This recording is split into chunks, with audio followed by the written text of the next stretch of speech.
Hey guys, tonight we will step quietly into a green dawn at the jungle edge of Tikal, where temples wear silver veils of mist and the market warms awake beneath palm roofs.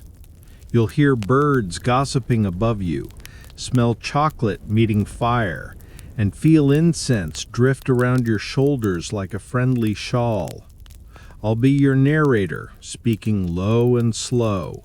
And if your eyes start to swim, that's by design. Quick reality check, you probably won't survive this. Awake, I mean. Sleep is going to ambush you somewhere after the second yawn. So, before you get comfortable, take a moment to like the video and subscribe. But only if you genuinely enjoy what I do here. Tell me where you're watching from and what time it is for you. I love seeing our little night market of time zones gather. Now, dim the lights, maybe turn on a fan for that soft background hum, and let's ease into tonight's journey together. You stand at the jungle gate, and the world is green upon green, lacy ferns brushing your ankles, broad leaves cupping small puddles of sky, and the great ceiba lifting pale limbs like a friendly giant stretching after a nap. Mist unwinds in long, slow ribbons that drift between the stone backs of temples and turn sharp edges into quiet secrets. A pair of toucans, shocking yellow, unapologetically glamorous, argue about breakfast and pretend not to watch you. Beneath your feet, the white road, dusted with crushed limestone, brightens softly, as if the morning itself were polishing the path for your steps. On the first breeze, copal finds you. The resin breathes warm and round, not loud, more like a thought finishing itself. Smoke threads slide across the path, pale as memory. Each curl raises a finger that seems to say, "Over here, friend, over here." You follow because it is morning and you are agreeable, and because curiosity is the passport everyone accepts. As you walk, the jungle shifts from night creature murmur to day creature chatter. Somewhere a howler monkey yawns like a foghorn trying hard to be polite. The market wakes the way a cat stretches, from tail to whiskers. A girl sweeps the lip of her family's stall, half asleep and smiling. A boy balances a tower of woven mats like a heroic library. From a clay pot comes the first friendly sigh of cacao, thick, dark, serious, warming itself toward kindness. Tools begin their practical music, spoon against gourd, paddle against clay, whisk against chocolate. Someone coughs, someone sings, and someone laughs because someone else tripped over a very convincing invisible turtle and bowed to the imaginary audience. Beneath a stitched roof of palm leaves, last night's rain decorates the eaves with a neat line of tiny drum hits. Beyond the awning, the plaza opens, fruit bright as lanterns, papaya and sapote, squash with noble bellies, chilies posing as tiny comets, baskets of salt that glitter like bottled moonlight. Cacao beans roast in shallow pans, lifting a smell like chocolate meeting toasted bread and deciding to marry for life. A thin copper bell taps twice. Its ringing floats a long moment like a sunbeam that hasn't chosen a place to sit. At the plaza's edge, you meet a grin so practiced it might be a family heirloom. It belongs to a market elder with hair white as river foam and steps unhurried by any clock. He doesn't approach, he simply occupies the space of welcome as if it were a chair carved from light. His eyes travel the crowd, then rest on you as though remembering a story that ends well. You nod because somehow you are already a neighbor. At the nearest stall, a woman stirs a pot with a carved wooden whisk. The whisk looks like a wand and behaves like wind in a cup. The cacao grows a crown of tiny bubbles, then another, then a quiet foam that smells like the market writing its morning in gentle cursive.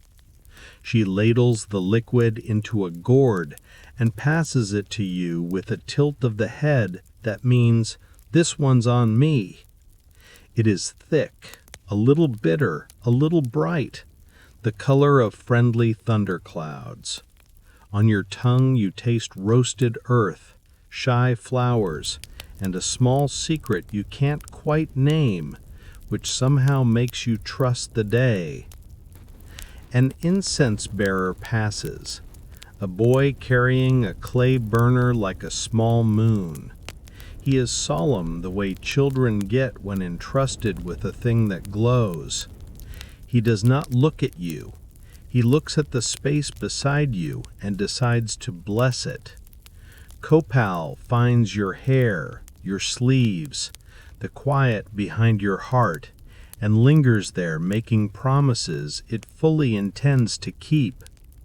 Your steps begin to sync with the market's percussion. Whisk, sweep, clack, pour, and even the leaves seem to keep time, tapping a soft backbeat with their rain-polished tips.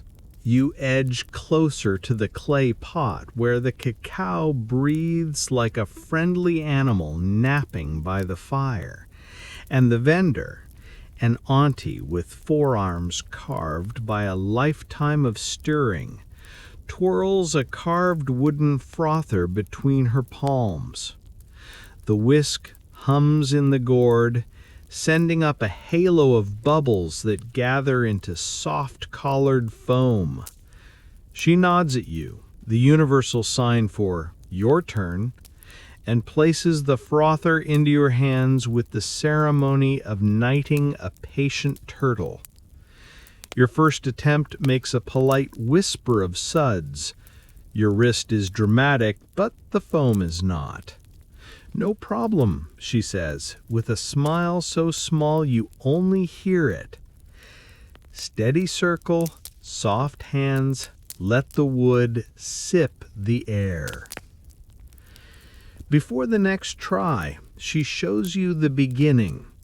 The roasted beans patted onto a warm stone, the metate singing in low grit music as cocoa and nibs surrender into paste.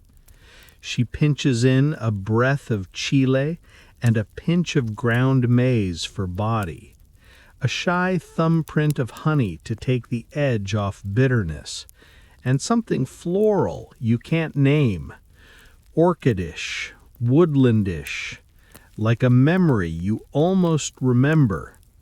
Water goes in, not boiling, never scalding, just warm enough that the aroma stands taller. She lifts the gourd and pours from a height, a silk ribbon of chocolate falling into itself, catching bubbles as if they were a flock of tame birds. Incense bearers pass on soft feet, and the first curl of copal sweeps across your knuckles. Its note is resinous and sweet, with a piney hush at the back, like a forest telling you where it sleeps.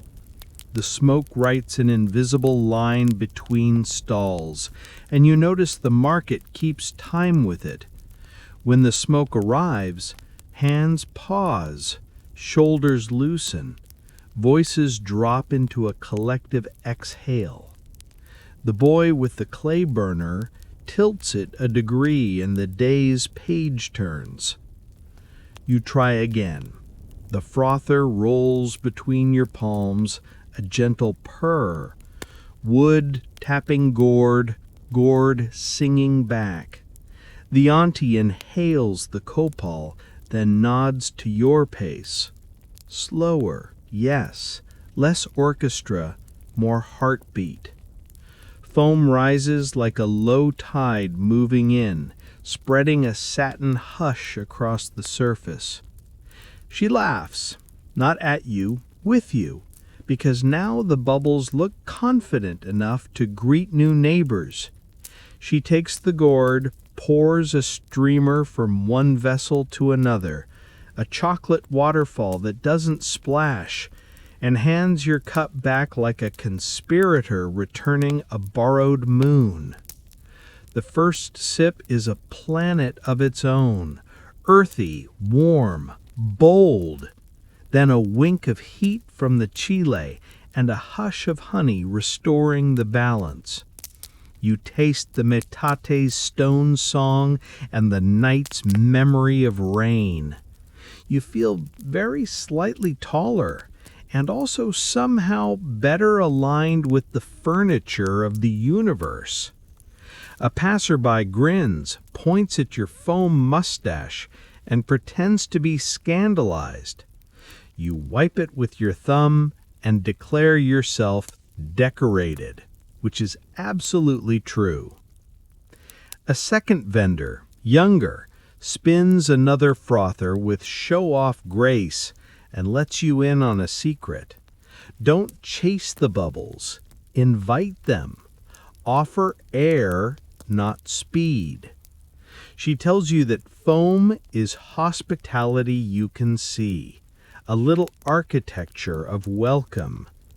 In her family, grandmothers judged the morning by the collar on your chocolate, and the market judged a stall by the whisper of its whisk.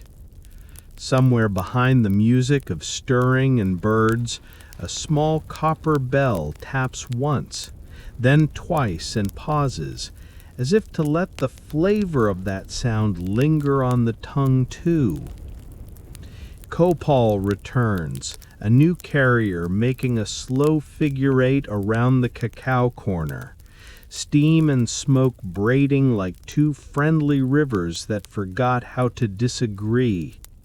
People touch the air above the burner, then tap their chests, a quick choreography of gratitude.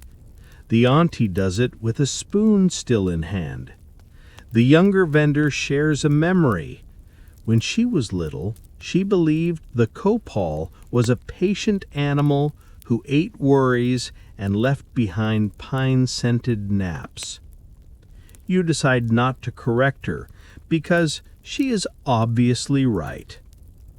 You set the gourd down to try a two-handed pour, from clay pot to cup and back again.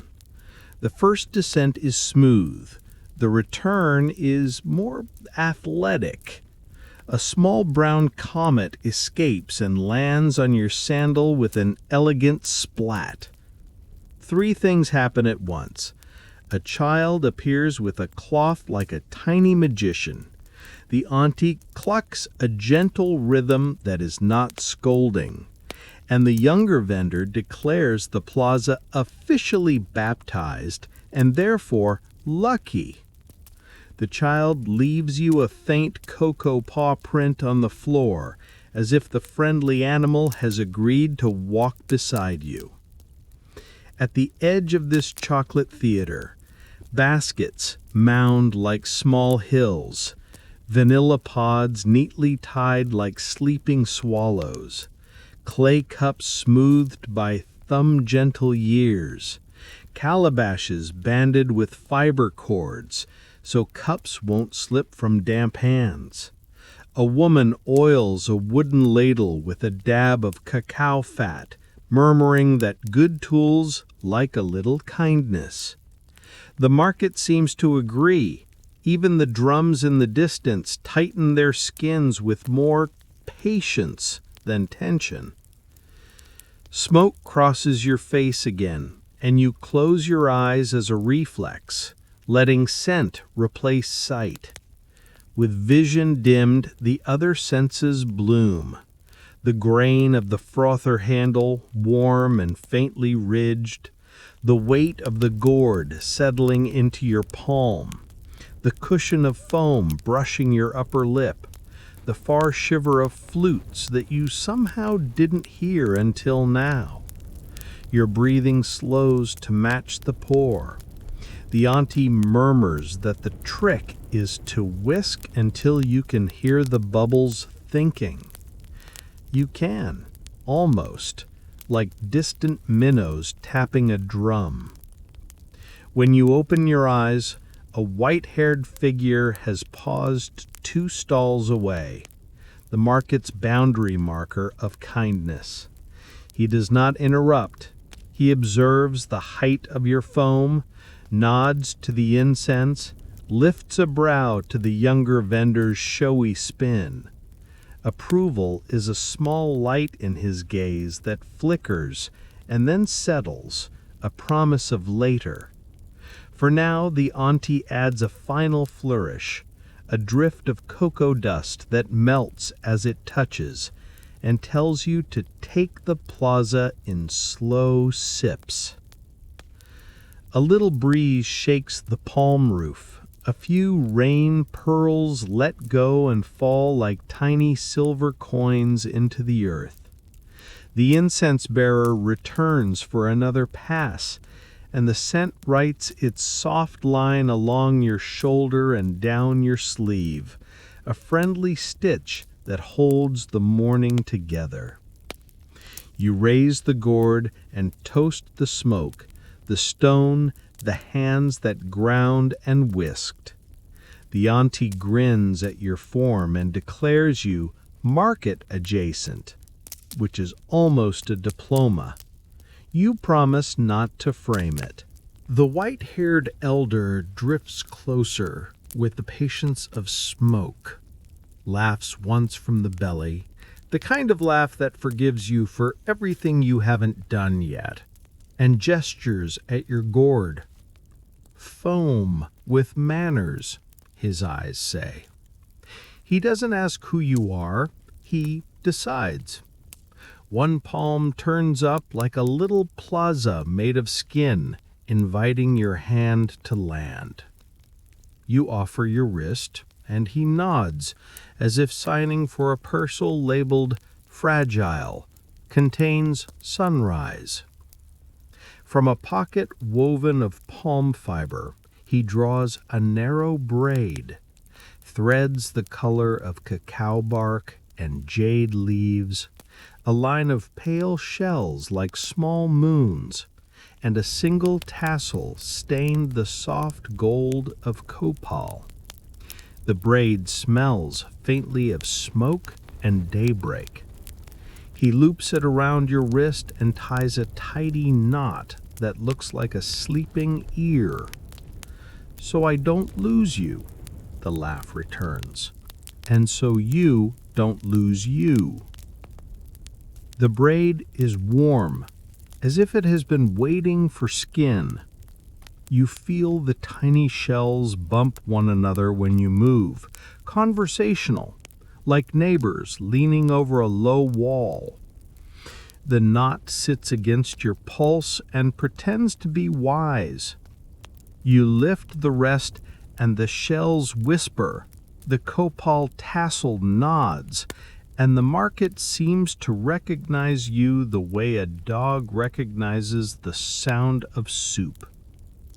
The elder touches the knot once, finger tap, blessing, quality check, then fans a pinch of incense smoke across it. Now it knows your name, he murmurs, which is extremely efficient paperwork. Adoption, it turns out, is a local morning sport. Not adoption, no one is filling out scrolls, but the friendly kind where someone decides you are today's slow project. The elder, people call him Akin at one stall, Uncle Cloud at another, Grandfather Laugh over by the gourds, shrugs at names the way palm leaves shrug at rain. He introduces himself only by the sound of his bracelets, 3 carved seeds knocking together like polite knuckles. "You walk with me," he says, then winks at the cacao auntie, who rolls her eyes in an ancient dialect that means, "Be nice to my student. They spilled a small comet." He checks the sky the way a baker checks an oven, reading warmth from color, reading time from the angle of bird gossip.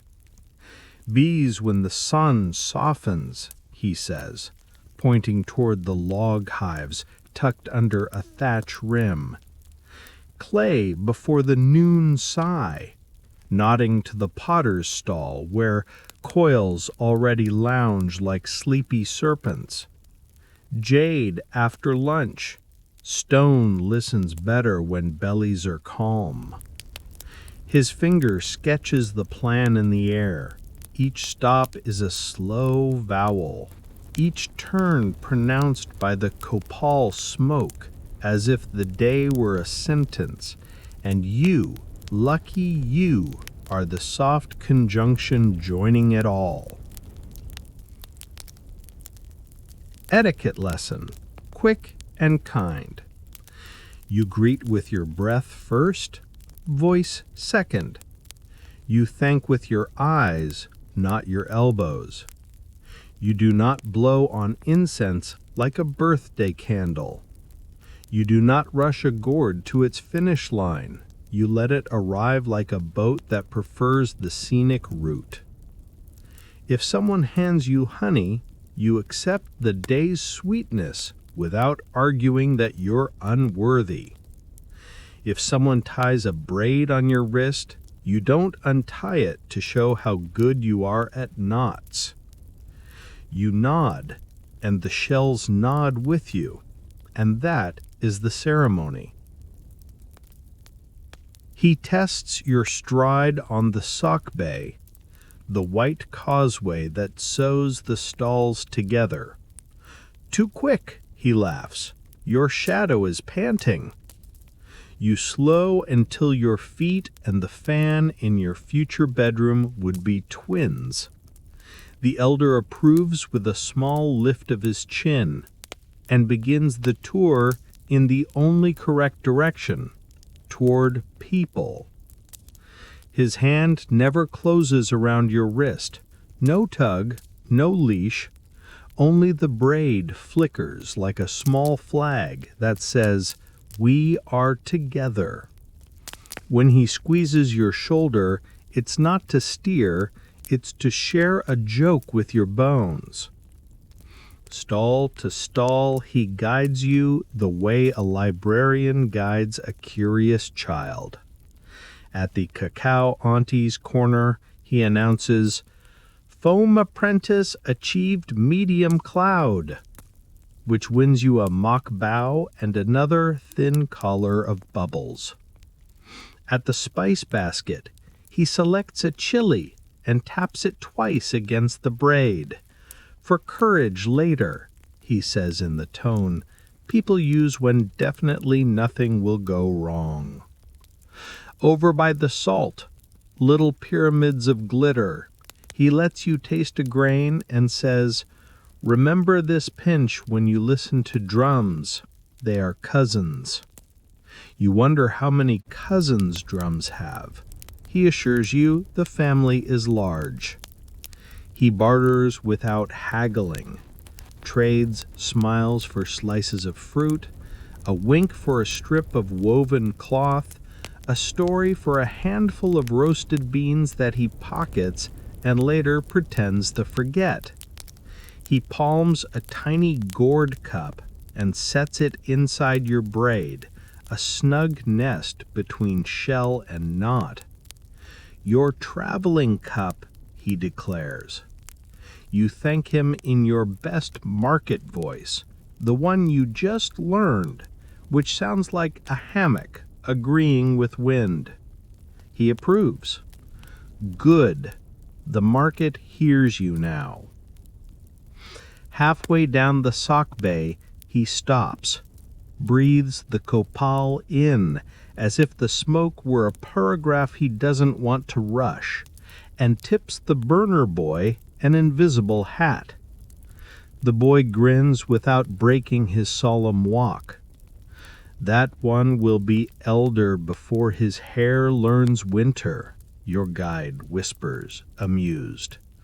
Then, with theatrical seriousness, he taps the knot again. Keep it, he says.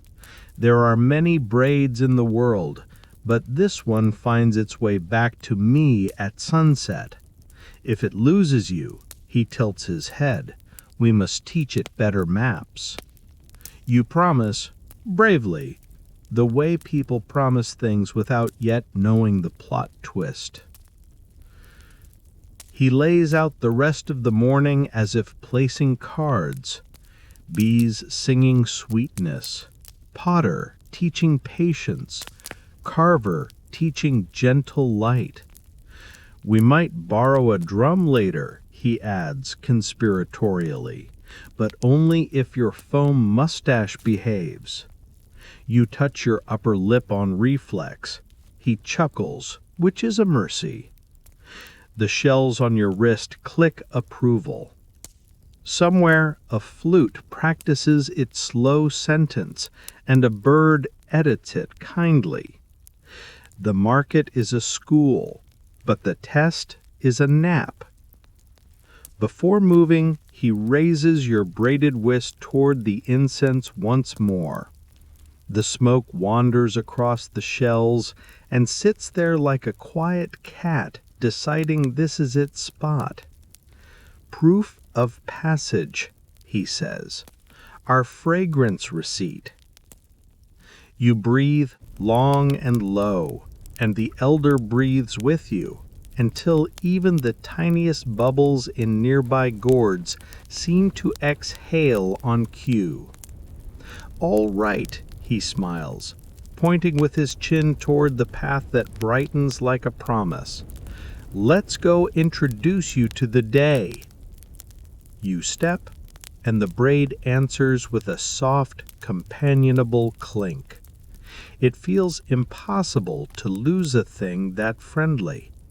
The suck-bay runs ahead of you like a pale seam, stitching stall to stall, sun to shade, voice to voice. Your braid clicks softly, as if it's counting steps, approving each one. The elder sets an easy pace, measured not by distance, but by the length of a breath done well, and the market tunes itself to that tempo. Musicians begin to appear the way birds appear when you finally look for them.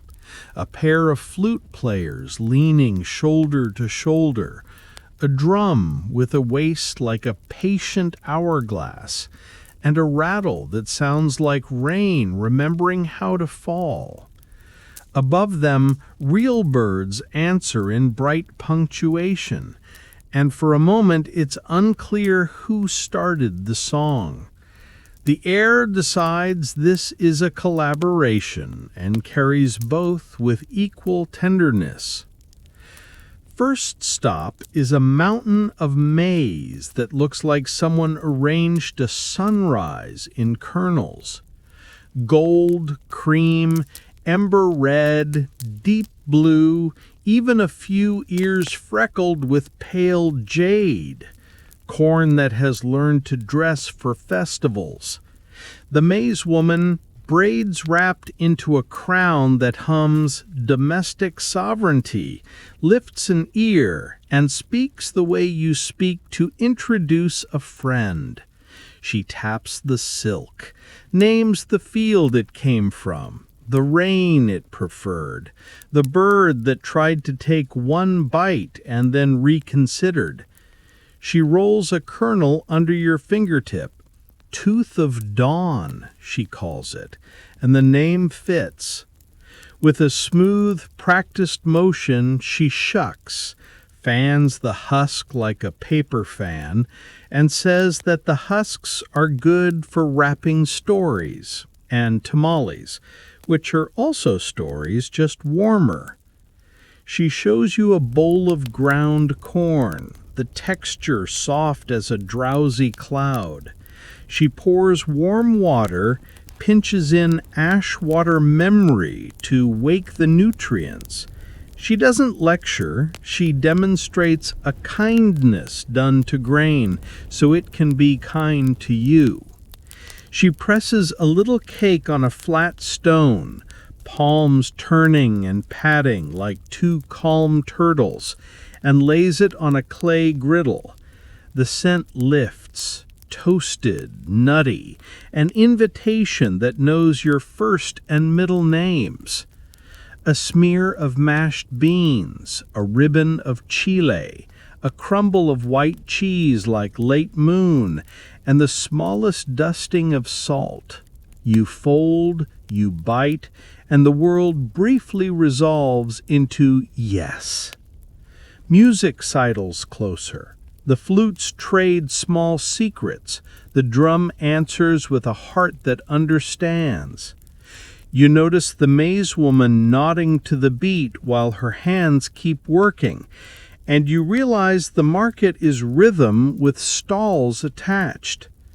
A child hands you a kernel to save in your pocket for luck, and the elder tucks it into the braid instead, murmuring that luck travels better when it can hear your pulse. A few steps further, and the air gets brighter, not with light, but with bravado. The chili stall. Chilies lied in tidy ranks, green like patient parrots, red like opinions, chocolate brown like mischief. Some are fresh and glossy as if they've just remembered rain. Some are smoke-dried, wrinkled like sages who retired happily to hammocks. The vendor, eyes sparkling with the reversible mercy of heat, offers you a scent tour. First, a mild one that smells like meadow and pepper, then one that whispers of smoke and dried fruit, then a tiny, respectable demon that advertises itself with no humility at all. You do not lick it. You have learned things. He laughs anyway and taps a scale carved on wood, not numbers, but little drawings, feather, spark, sun, volcano, comet with an exclamation mark. He says, "We stop at spark for guests," a policy you support with diplomatic enthusiasm. He toasts a mild chili on a small clay pan, cracks it open with his thumbs, and lets you breathe the sweetness that lived inside the heat. He grinds a pinch with salt, rubs it along a slice of roasted squash, and passes it to you as if officiating a wedding. The salt sharpens the chili's song. The squash sings back in tender vowels. Heat is a road, he says, not a punishment. You file that beside foam is hospitality you can see. Add a mental sticky note that your upper lip has already survived enough. The gourd stall floats into view the way gourds float into a quiet harbor.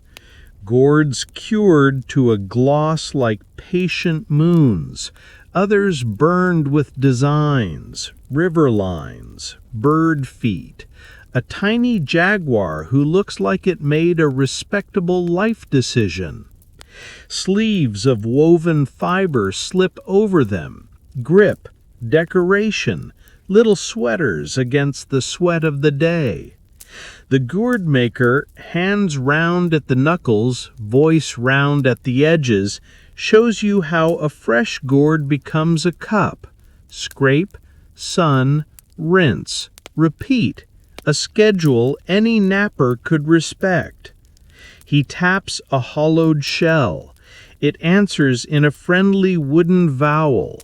He pours a little water and shakes. The gourd laughs softly like pebbles talking. He spins a thin net of fiber around the neck and slips it onto your braid, a companion for your companion. For when you meet a stream, he winks, as if streams were as common as compliments. The elder invites you to notice the way gourds migrate through the market, as cups for cacao, bowls for salt, rattles for dancers. One dancer demonstrates with a grin, shaking a string of dried seeds until the air ripples. You practice a tentative rattle with your wrist shells, and the dancer bows, gravely recognizing a colleague in the very early stages of their career. Across the way, pyramids of salt gleam in the shade like someone stored little winters under a roof. The salt woman has forearms silvered with memory. She scoops with a short wooden spoon and lets the crystals slide like tiny windows into a broad leaf. Sea brought far inland, the elder whispers, salt as mule song, canoe story, sun made portable. She pinches a few grains into your palm. They snap faintly, very faintly, and taste like thunderclouds that made it to shore. She teaches the test for humidity. Pinch, drop, listen. And when you nail it on the second try, she stamps your braid with her fingertip, leaving a pale dusting that vanishes slowly, like approval that wants to hang around. Birds comment freely on your progress. One particularly opinionated oriole scolds your first attempt at pouring salt without turning your wrist, then cheers when you get it right. You and the bird agree to remain on speaking terms. The musicians drift a little further down, the drum inviting your feet to imitate patience, the flutes threading above like friendly gossip. Even the incense seems to play along, curls rising in time with the rattle you didn't realize you were still shaking. Through it all, the sakbe glows, a quiet invitation to continue whenever you choose. The elder presses your braid lightly where the shells meet the knot, a wordless, "You're doing fine." Your pockets are empty, but your hands are busy with tastes and small tasks, and your mind feels like a bench in shade, useful primarily because it invites resting. Somewhere, a copper bell taps once. The market nods back. You walk on, slow and companioned, with May's warmth still on your tongue, a polite spark of chili in your chest, the echo of a gourd's wooden vowel in your palm, and the bright aftertaste of salt, convincing the day to stay vibrant. You follow the elder into a pocket of shade where the air turns cool and sweet, and a soft, citrus-tinged perfume hangs like a ribbon just above your shoulders. Beneath a neat thatch roof, hollowed logs rest on wooden racks, their round ends sealed with clay discs carved in spirals and tiny flower marks. Melipona, the elder murmurs, tasting the name as if it were a spoonful. Stingless bees, small, velvet black, move in and out through finger-width doorways with the calm of librarians shelving light. There's no fretful buzzing here, only a quiet knitting of wings and air, the market's heartbeat slowing to meet their pace. The braid on your wrist answers with its own faint rhythm, shells tapping the knot like thoughtful knuckles. The beekeeper wears blue thread looped around her wrists and a smile that seems hand-carved out of patience. She greets the elder with a tilt of her chin, then greets your braid as though the shells were fluent in introductions. Your breath first, she reminds you, echoing the market's etiquette. You draw in the last of the copal on your sleeve, then let it out in a long, rounded line. The bees adjust to your tempo like dancers agreeing on the next step. Sun flecks the thatch. A toucan watches from a branch as if it has been appointed auditor of sweetness. With a slow twist, she loosens one clay cap. Inside, a tiny city made of wax, pale urns and pots clustered like moons in a honey twilight. Brood cells arranged in orderly rings. The scent rises. Green herbs, soft citrus, a woodland hush, even a hint of warm apple hiding under leaves. Melipona honey, the elder says, pleased with himself. The beekeeper dips a thin reed into a shallow cup and paints a bright bead along the back of your hand. Don't lick yet, she whispers, amused. Let them taste you first. Melipona drift closer, not defensive, just curious, as if they've been expecting you for weeks. One lands on the copal tassel of your braid and taps it like a map reader consulting a friendly road. Another steps onto the honey line and drinks with such absorbed politeness that you forget to be a person and become an excellent table. A child helper hums a low, cornerless note, one unbroken line, and the bees adjust their traffic around the sound. They like songs with no corners, the child explains, proud of a secret too kind to keep. The elder hums a second line beneath it. The two notes braid together like smoke and stay there, hanging in the cool. Kindness rituals, the beekeeper says, because the moment asks for chapel voices. She touches the log with 2 fingers, not one, less like knocking, more like greeting. She tips a leaf of water to the doorway, a tiny cloud with good manners, and closes the lid again so slowly that the ending makes no sound. Leave more than you take, she adds. They are the landlords. We are the renters who pay on time. You nod solemnly, as if your rent were due to 1,000 tiny landlords with perfect attendance records. Your wrist shells click as another bee lands and inspects the small gourd cup the elder tucked into your braid earlier. You tilt the gourd. It answers with a hollow wooden vowel. The bee approves, or at least declines to file a complaint. The beekeeper hands you a woven leaf cone of honeyed cacao, thin, warm, and glossy. She explains that Melipona honey sings in the high notes, bright, lemony, quick, and the chocolate offers the low hum, so the cup holds a complete song. You sip. The melody persuades your mouth to applaud quietly. Your shoulders unhunch without asking permission, and a smile arrives with no intent to leave. A small problem arrives with comic timing. A helper nudges a bowl of diluted honey. The lid, which had only been pretending, slides aside. An amber ribbon escapes, crosses a palm board, and pauses at the edge like an athlete contemplating the long jump.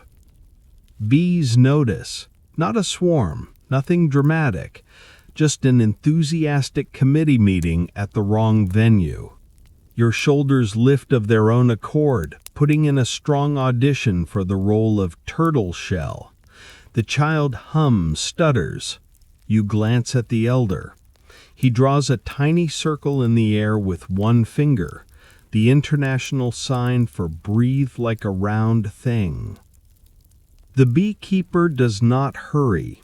She lifts the palm board and tilts it. The honey returns to the bowl with minimal argument. She resumes the cornerless tune, a little slower. You join, a rounded note that lets your ribs uncurl. The bees drift with the sound and resume their errands, as if the meeting has been rescheduled to a better room.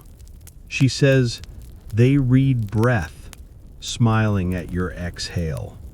You apologize to the air for briefly being weather. The air accepts. To discourage future jailbreaks, she mixes a quick paste, warm wax, a pinch of ash, and propolis that smells like the forest's handwriting. She guides your fingers to roll a slender cord and seat it along the rim of the lid. You turn the gourd slowly while she presses, and the seal settles with the satisfied hush of two old friends sitting down. The elder taps your braid knot once, officially filing the repair under "things done properly," then flicks a breadcrumb of wax toward the incense trail drifting past.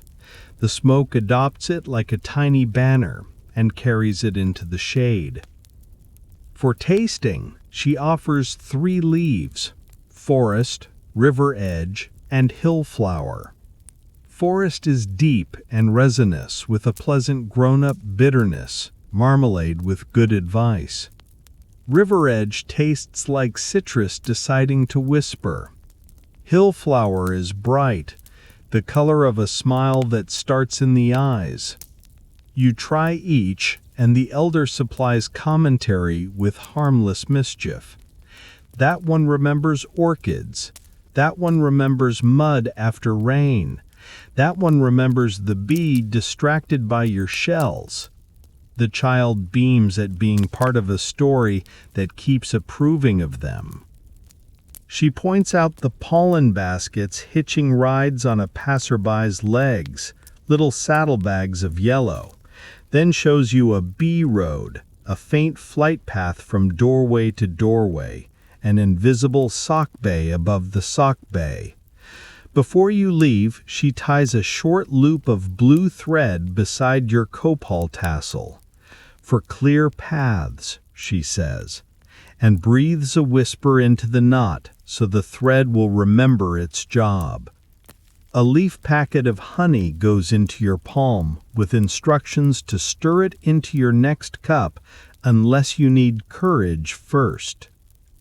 The elder arranges a compact exchange: 2 roasted cacao beans, 1 story about a certain spilled comet, and a promise to return the leaf if you somehow don't eat it.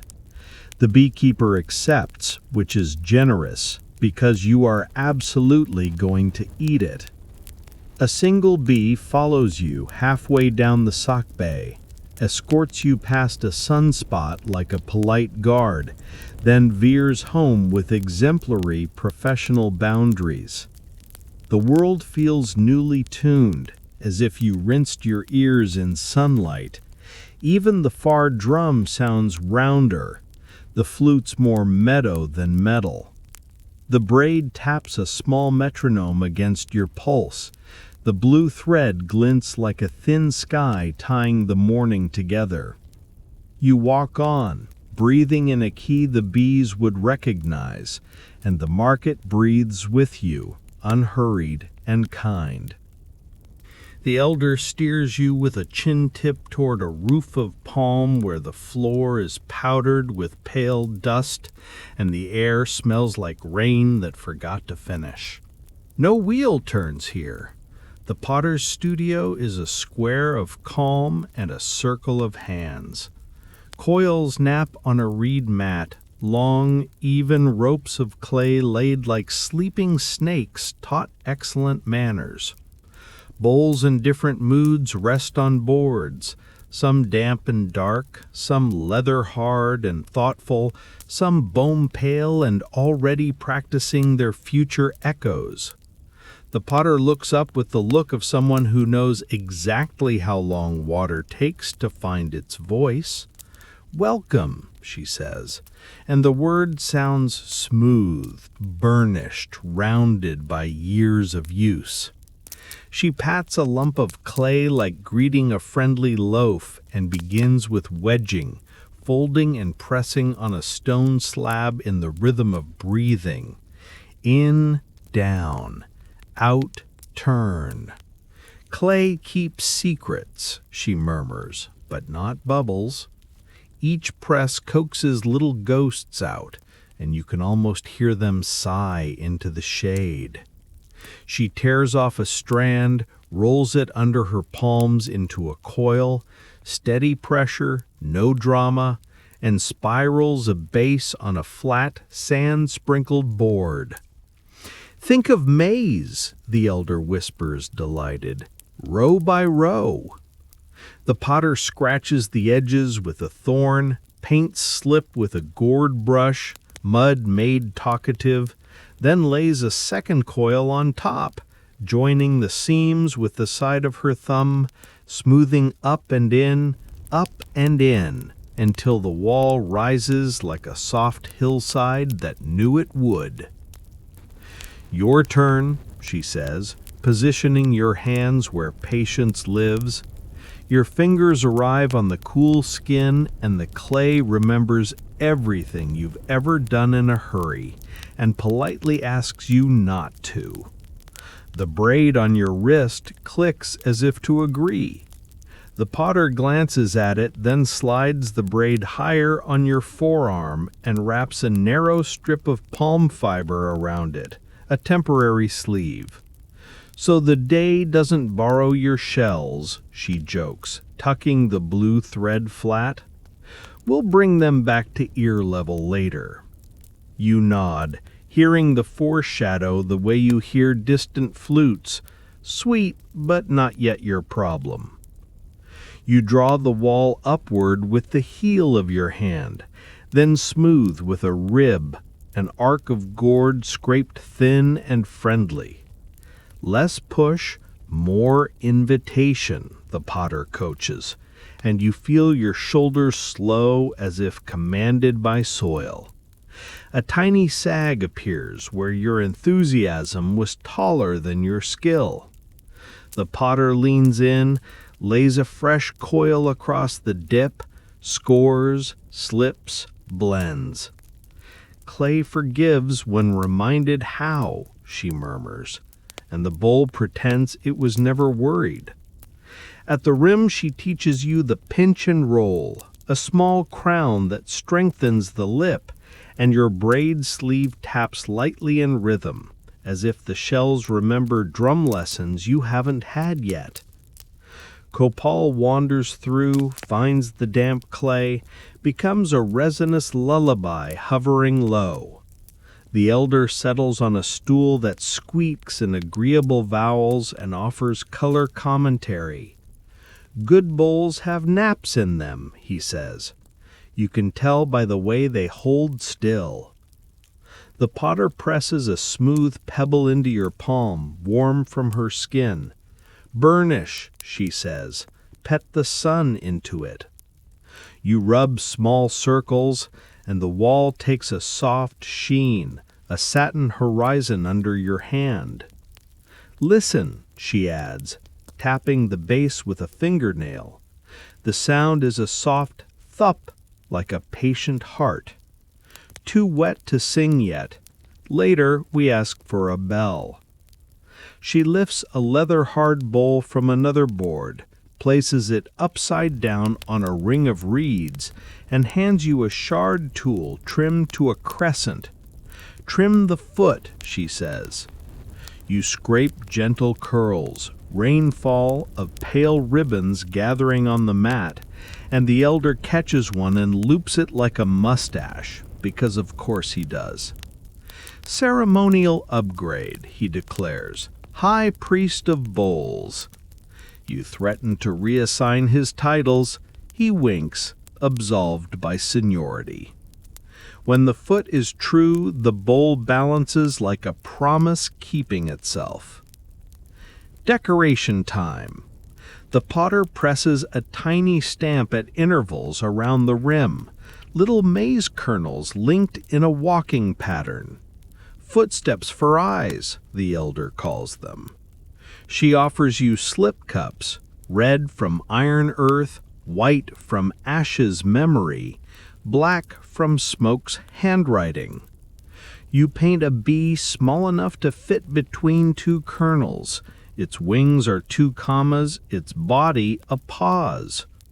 The potter nods, approving the grammar. She adds a river line beneath, a path for the bee to follow when your kitchen forgets its map. A small mistake arrives with impeccable comedic timing. Your sleeve's fiber tie loosens, the braid slides toward your wrist, and one shell kisses the wet wall, printing a crescent where no crescent was planned. You freeze, the way you froze when your chocolate comet abandoned gravity.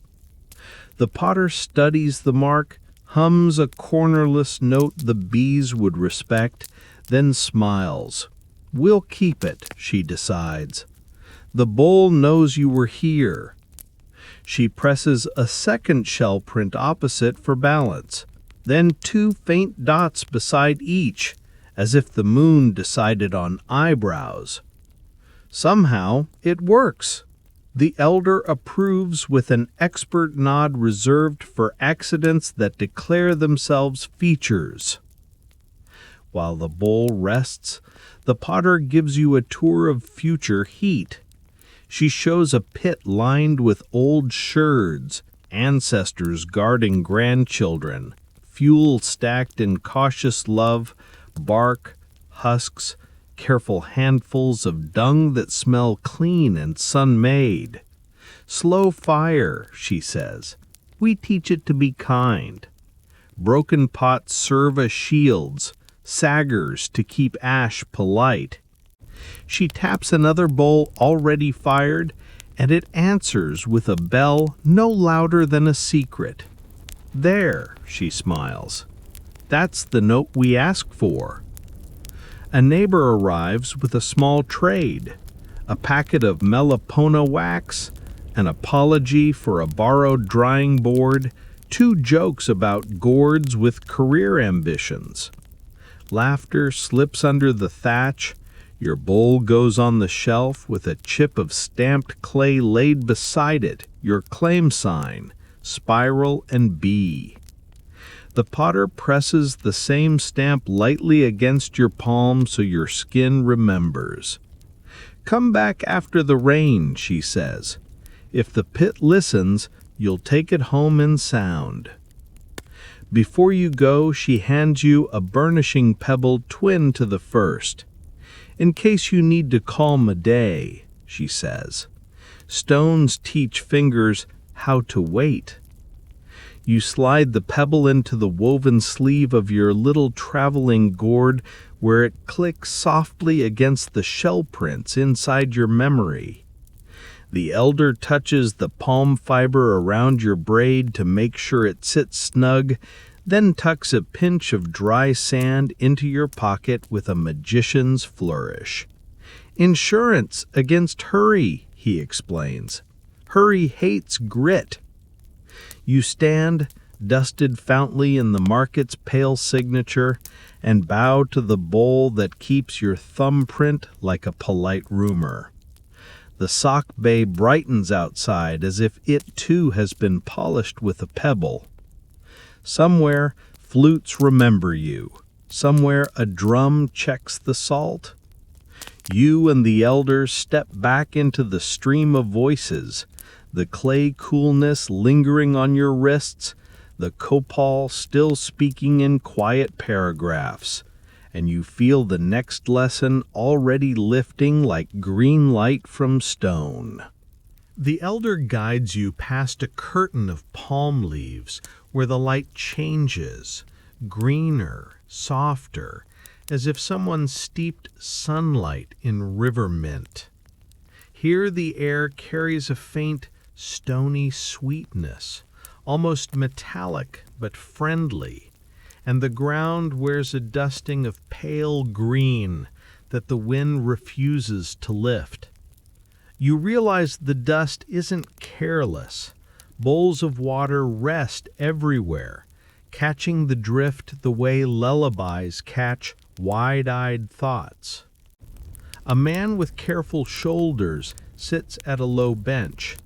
He wears a strip of leather looped around one hand, a thin cord around the other, and an expression that trusts time. On a plank beside him, small river stones in tidy families, reeds shaved into brushes, a curved piece of driftwood polished by a lifetime of palms. The elder murmurs, "Stone listener," and the carver glances up with the smile people save for good weather. He introduces the shop with gestures rather than words. A nod toward the bowls, "Breathe here," a tap on the water, "Dust sleeps here," a touch to his chest, "Patience lives here." He lifts a palm-sized pebble the color of quiet forests and lets it rest a moment in the surface of a bowl. "Always thirsty," his eyebrow says. His hands settle the stone on a reed mat. With a small river-wet stone, he begins to circle, not grinding so much as persuading. The sound is a hush with edges, a whisper pretending to be work. You notice his breath, long, rounded, the bee's favorite shape. The elder nods, pleased you noticed. You kneel. The green dust glints in the water like shy stars. The carver taps your braid, reading its story with 2 fingers. Shells, copal tassel, blue thread for clear paths, palm fiber sleeve from clay class. "Busy wrist," his grin says. He loosens the sleeve a finger's width so the shells won't march into mischief, then slides a small leaf under your arm, a polite apron for dust that wants to travel. He places a scrap of stone in your palm, cool, substantial, and slips your hand into the bowl until water wakes the skin. "Stone likes to swim," the elder whispers, as though this were a proverb that also applies to thoughts. The carver demonstrates the first trick. Keep the stone low in the bowl, so any dust that pretends to be air remembers it prefers to be water. Circles, then lazy figure eights, then longer ovals that feel like tide poling and returning. No corners, you remember, and your circles obey. He swaps your river pebble for one a shade finer. The sound softens until it is almost a suggestion. Every few breaths, he rinses both stone and hands in a fresh bowl, the green wash swirling like tea for the earth. He does not blow on anything. He does not rush the drying. He lets gravity and patience collude. He shows you how to read light from the stone's skin. He tilts it until a faint mend glimmers, a pale seam where a layer wants to argue. "Do not make it louder," his fingers say. "Soften the edges. Invite it to agree." A reed brush flicks across the surface. A damp leather strap follows with the long sigh of shoes in grass. He holds out the strap to you, warm from his hand, and you pull the stone gently across it in even strokes, as if drawing lines for a calm map. The surface answers, changing from stubborn to thoughtful, the green deepening into the kind of glow that happens to leaves when clouds decide to be generous. The elder, theatrical as always, claims the role of apprentice's apprentice and fans the bowls with a palm card to keep their mirror still. Dust sleeps best when you keep its blanket tidy, he pronounces, which earns a quiet smile from the carver. From a lidded gourd, the carver brings a dab of soft paste, fat and pollen, and a resin note that reminds you of the Copal boy's shy moon. Later, he gestures, to coax the last sheen. He points instead to driftwood. Second trick. He plants the rounded tip of the wood in the bowl and shows how a little pressure, circling in place, coaxes a true curve without scolding. When you try, the wood hums faintly against stone, and you feel the strength of the curve, its gentle decision to exist. A small comedy arrives to keep humility near. Your palm lifts a breath too high, a few green sparkles attempt flight. Before worry grows legs, the elder tilts the bowl toward the windless side, and the carver adds a dipper of water. The sparkles stop auditioning for cloud life and settle like well-mannered fish. Air is for birds, not for dust, the elder winks. You breathe like a rounded thing, and the carver's eyes crinkle. Good. He swaps your pebble for a finer one again, then for a piece of folded fiber that looks like plant paper. The strokes become whispers. The jade, if that's the right name for this green friend, begins to hold light, not just reflect it. Only now does the carver speak aloud, voice like brushed cedar. Carry what listens. And he opens a small cloth bundle. Inside, slender tokens, each with a hole ready for cord, each carved so simply you can feel the silence between lines. A sprout with 2 leaves, a maize corn, a droplet with the faintest bee wings etched as commas. He sets the droplet in your damp palm. It is cool at first, then warm with the swiftness of a creature deciding you are safe. For clear paths, he adds, glancing at your blue thread, then nods at the elder's wrist where a plainer braid keeps company with 3 seed bracelets. The elder taps his own braid, proof of passage, you recall, then yours, then the droplet, making a little triangle of there you are. You try the third trick, leather and paste, just a breath of polish, barely pressure at all. The carver warns with a tilt of his head, shine is a whisper, not a shout. You obey. The droplet gathers a soft glow, not mirror bright, more like morning stored under skin. He shows you how to rinse it in a bowl scented with crushed leaves, how to dry it on the inside of your wrist so it remembers your pulse.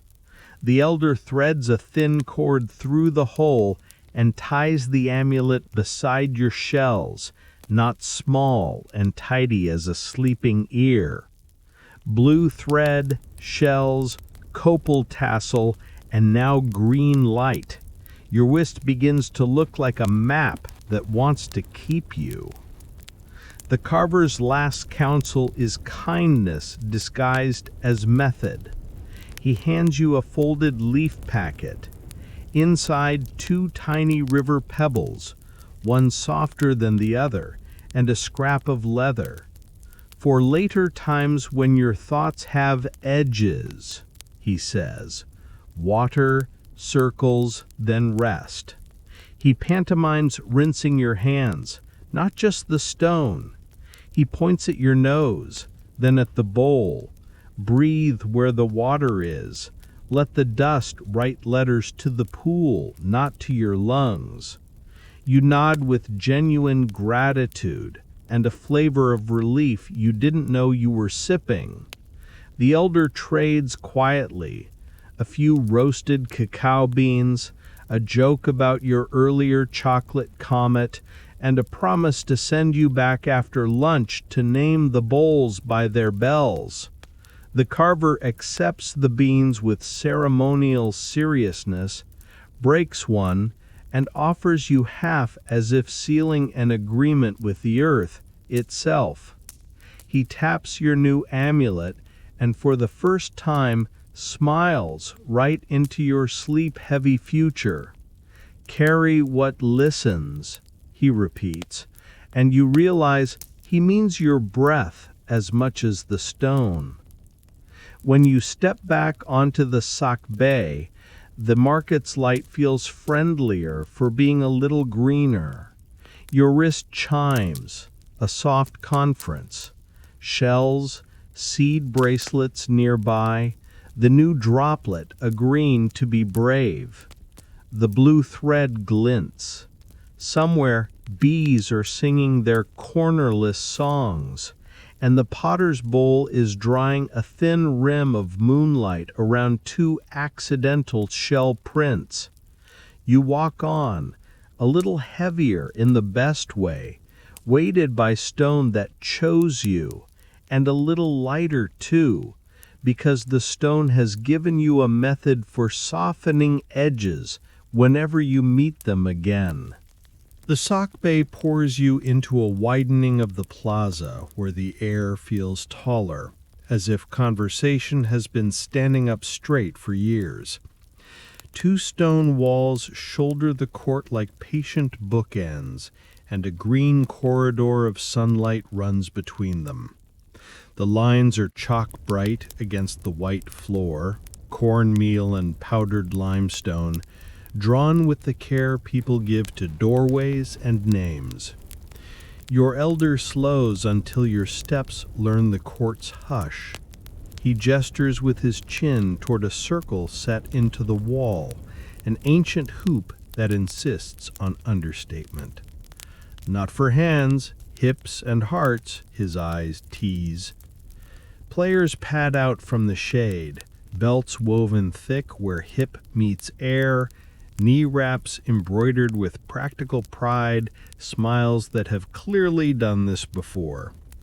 One woman, braids looped like a double question mark, offers you a palm full of cornmeal and points to the boundary line. Trace it, she suggests, so your feet remember. You kneel and drag your fingertips along the chalk, slow enough that the powder whispers into the thin grooves of your skin. The line goes from concept to companion. When you stand, your braid shells make a small agreement at your wrist, the jade droplet settling against them like a green nod.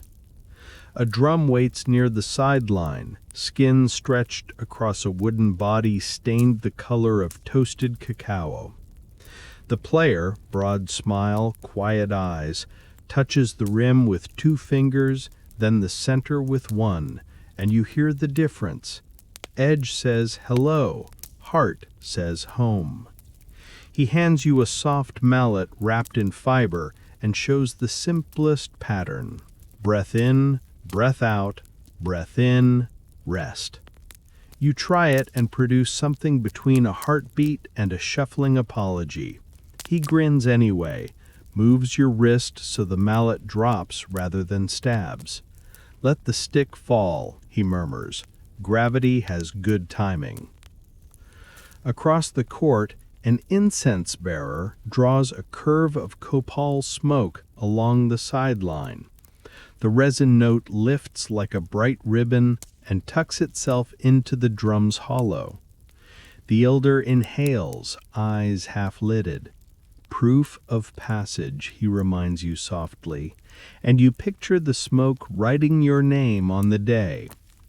A boy sands a rough patch in the chalk with a folded leaf, then redraws the line with a sure wrist, as if smoothing a wrinkle from a good shirt.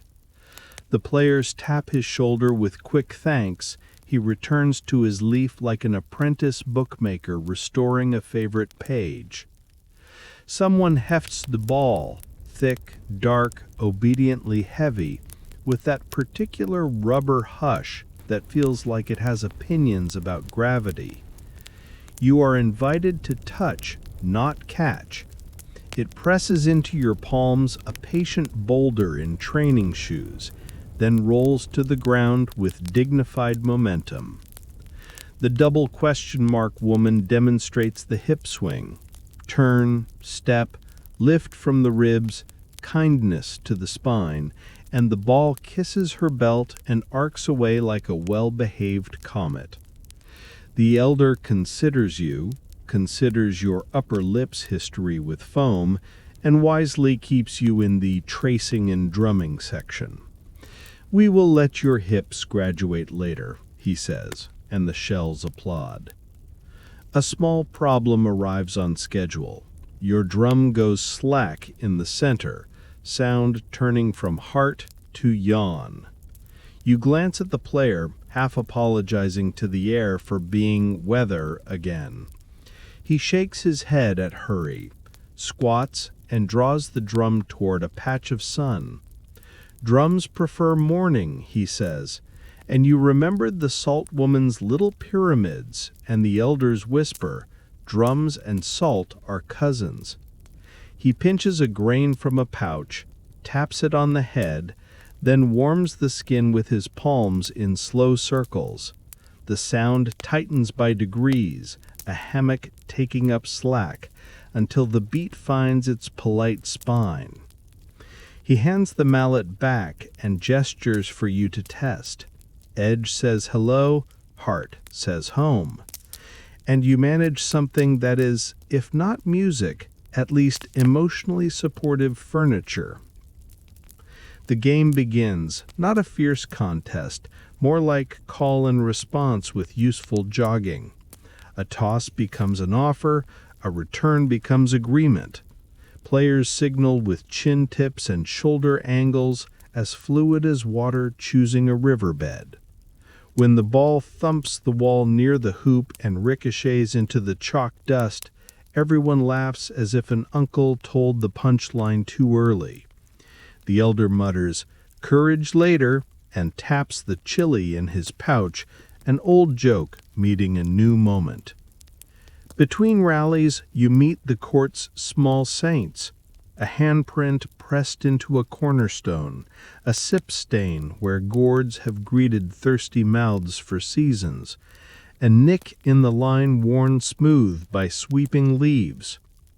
The incense bearer pauses beside you and tips the burner a degree. The smoke tangles for an instant with the jade dust on your sleeves and decides they can be friends. You breathe the bee's round note without meaning to. Your shoulders drop. The drum pattern coaxes your ribs into cooperation. From the shady edge, two elders play a quieter game.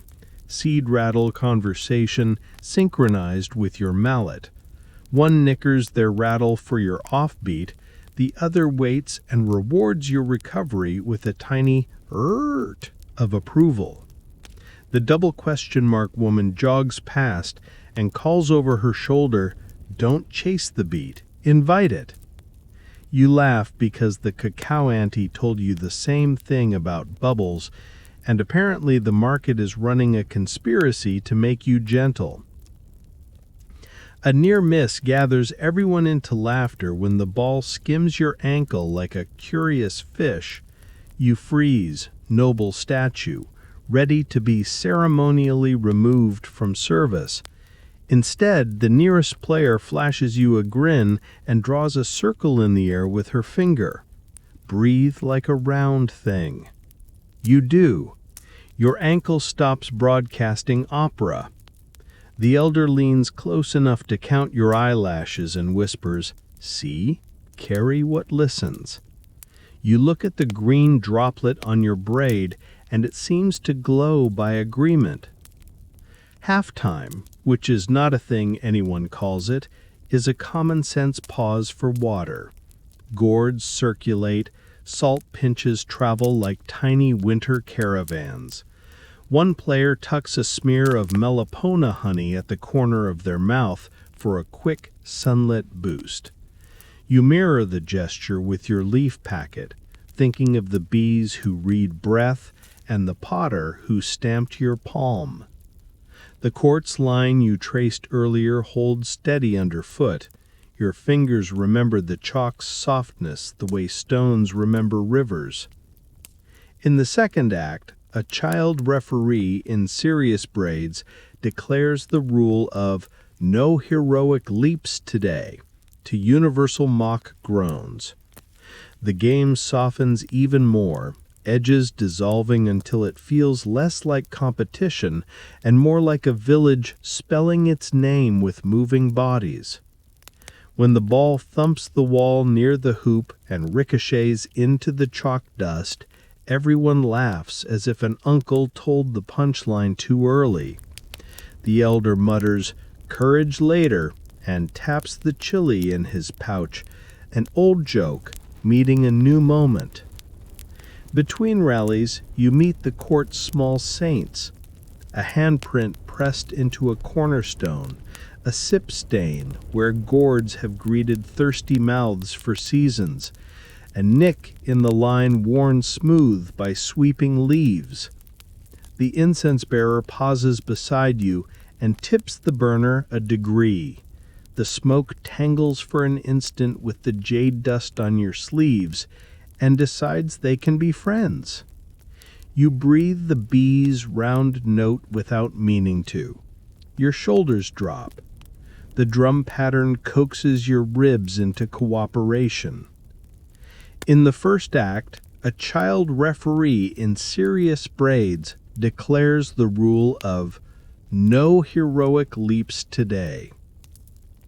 When the last drum offers a final rest and the incense loop closes, players tap the ground, then tap each other's shoulders, then your shells.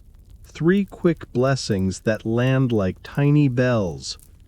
The elder bows in theatrical gratitude. You bow, perhaps more deeply than necessary. No one votes you off the island. In fact, the boy with the leaf apron tucks a slip of chalk into your palm. For clear paths, he says, echoing the thread's promise. As you step off the court, the drum's last resonance trails after you like a tame thunder agreeing to take a nap. Your wrists chime, shells, stone droplet, blue thread, and somewhere beneath, the palm fiber sleeve keeping your pottery secrets tidy. You feel taller and simpler, hips untested but willing, breath rounder, feet newly trustworthy. The market's hum pours back into your ears, flutes brushing the edges, and the sock bay receives you again, bright as a promise. You and the elder smile the same small, satisfied smile. Neighbors who have been properly introduced to a game that knits a morning together. A smear of cloud slides over the plaza. The light loosens, and the first warm drops arrive with the discretion of polite guests. One taps your jade droplet, another kisses a shell, and then the rain forgets its manners and decides to be generous. The elder grins without looking surprised. He tilts his head the way fishermen read wind and says, "Canopies." You follow him toward a fringe of palm-roofed stalls where the air turns musical, drips drumming on leaf, leaf replying with soft pats, puddles clapping in the low spots of the sackbee.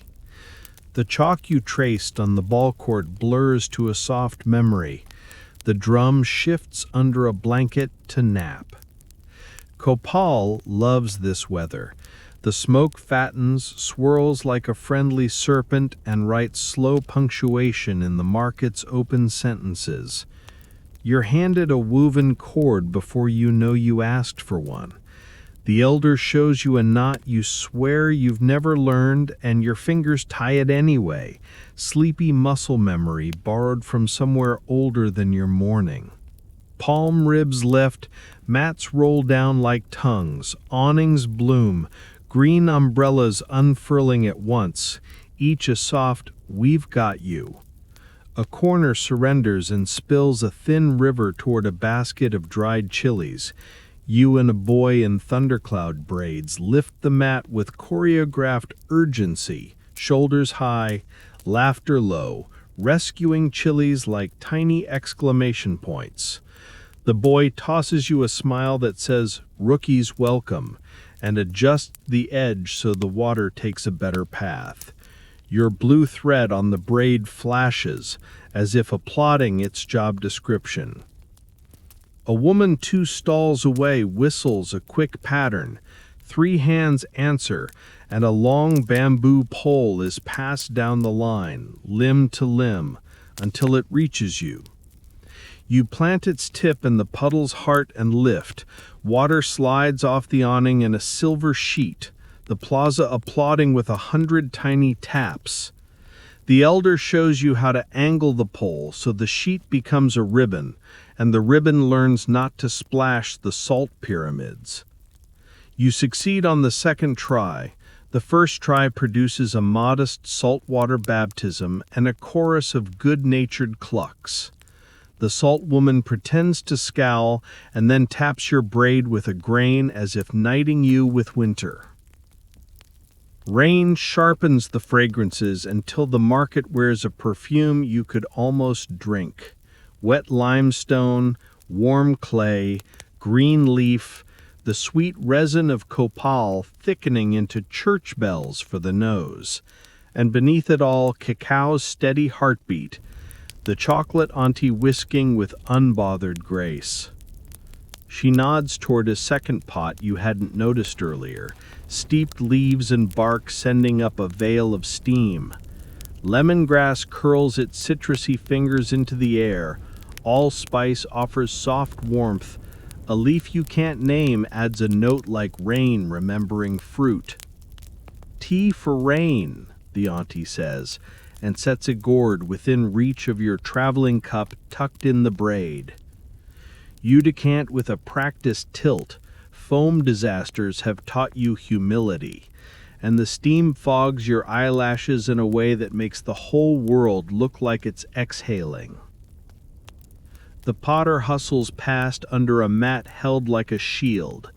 3 leather-hard bowls stacked on a board like cautious turtles. The elder is already there, becoming a temporary pillar while she tucks the board onto bricks and drapes a cloth tent over the little family. You jog to help, cupping the cloth so it doesn't kiss the bowls. Your shell-pressed crescent prints gleam wetly, gloriously accidental, and now apparently official. The potter taps your wrist, still yours, then presses a burnishing pebble into your palm. For later, if the day roughens, she whispers, before the rain edits her into shimmer. At the bee corner, helpers lean a palm wall into place. The clay lids you sealed earlier hold like polite guardians. A single Melipona ventures out, reads the air with its tiny face, and decides the meeting could be an email. The beekeeper flashes a thumbs up and resumes humming a cornerless line that floats along the eaves, teaching the rain how to be round. The jade carver, meanwhile, slides bowls closer to the center and refreshes the water so dust can nap without ambition. He nods to your green droplet as if to say, "Good, still listening," and you nod back because signing to stones now feels normal. Another small problem tries to audition for worst timing. At the canopy ridge, a lashing loosens and a seam begins to gape, promising a thin waterfall aimed directly at a tower of vanilla pods. The elder clicks his tongue. "You're not from the first stall," he says and holds the cord steady. You climb onto a low crate, sensible, stable, heroically unglamorous, and with wet fingers tie the same sleeping ear knot the elder used on your braid this morning. The cord bites and holds. The seam decides drama isn't its thing. The vanilla sighs in relief from its woven sleeves. A cheer rises that never raises its voice. Palms tap poles. The auntie's whisk contributes applause as bubbles crown obediently. The rain finds its rhythm. Not a tantrum, not a mutter, just persistence. The market answers with patience. Tiny channels coaxed into being with the heels of hands. Leaf funnels added where a drip refuses to relocate. Baskets moved an inch, then another, until the floor makes sense. You and the elder keep a slow patrol, rescuing a sulking puddle here, persuading a downpour to court another angle there. Twice you nearly dunk your sandal in a disguised mirror. Twice your jade droplet taps your wrist like a green conscience, and you step high at the last second. Carry what listens, the carver had said. Apparently it includes your toes. When the worst of the burst eases, convivial gravity pulls everyone toward the tea. Gourds orbit the pot, trading sips and steam rosy cheeks. Someone combs honey into a leaf with 2 fingers and folds it into a triangle, dropping it into the tea like a small sun setting into a warm lake. You follow suit, thinking of the bees' micro-apartments, and the cup brightens with a brightness that isn't sweet so much as hopeful. A sleepy sarcasm unspools at the back of your mind. Remember when you were worried about heroic leaps? And you grin into the steam because now the day's only sport is kindness. The elder's bracelets knock together, a seed conversation that means he is content. He lifts his own wrist and checks the plainer braid he wears, sliding it a thumb width higher to keep it out of the splash. It is not the one he tied on you, it is his, speckled with old resin and stories, the sort of modest token that has known many seasons. He squints into the rain curtain toward the ball court and cocks his head as if counting the seconds between drip and drop. After this, we'll visit the incense carriers on the temple steps. Breath climbs better when the world is freshly washed. The plan sounds like a towel. You feel drier just knowing it exists. A breeze shivers the canopy and shakes 1,000 little coins from the fronds. Laughter answers. The chalk boy draws a new line with someone's leftover gourd sleeve as a straight edge. The drum peeks from its blanket like a turtle considering weather. The market's orchestra resumes at a softer volume. Flutes tuned to cloud tone, rattles whispering then singing, feet choosing to be quieter just because they can. The elder taps the blue thread on your braid. Clear paths indeed, and points with his chin toward a brighter patch beyond the awnings. When you step from shade to open air, the rain has thinned into lace.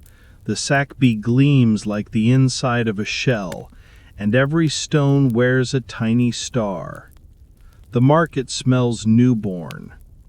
Your wrist chatters, a happy committee, shells clicking, jade agreeing, thread approving, copal tassel perfuming its own applause. Somewhere your bowl dries under its tent. Bees debate the minutes until sun. Vanilla breathes easier, and the chilies have already forgiven you for the small river you almost sent their way.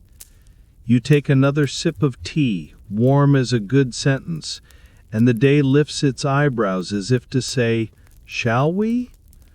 You nod, apprentice of gentle weather, and the elder leads you on.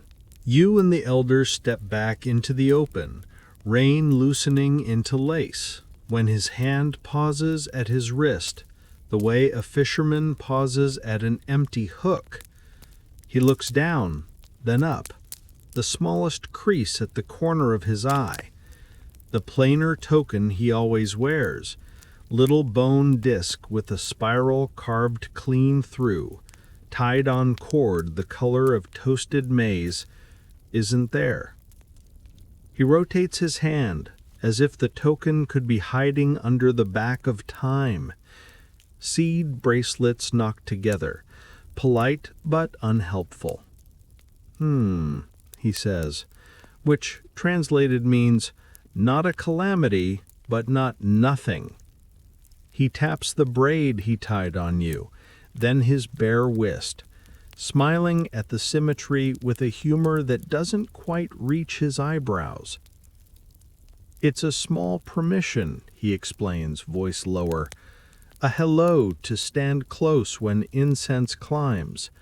No token, we stand further back and wave. You nod with exaggerated dignity.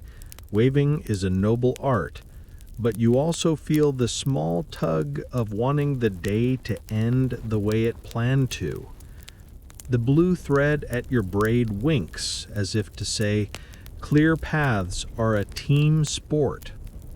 The elder breathes, round and slow, and that decides it. We retrace, he says, and the market, which has already decided you belong to it for today, quietly rearranges its attention. Clue gathering begins with the practical theater of memory. At the canopy seam you tied, the lash still holds, not sleeping like a cat. No bone disc naps in the palm ribs. The salt woman checks her winter pyramids and the leaf she used for a straight edge. She flicks a grain toward your shells. For luck, she lies gently, and declares the vanilla pods undrowned, their sleeves intact. The cacao auntie lifts her whisk, peers into the froth collar as if the token could be wearing bubbles, then snorts at herself and hands you a reassuring sip. Tokens do wander, she concedes.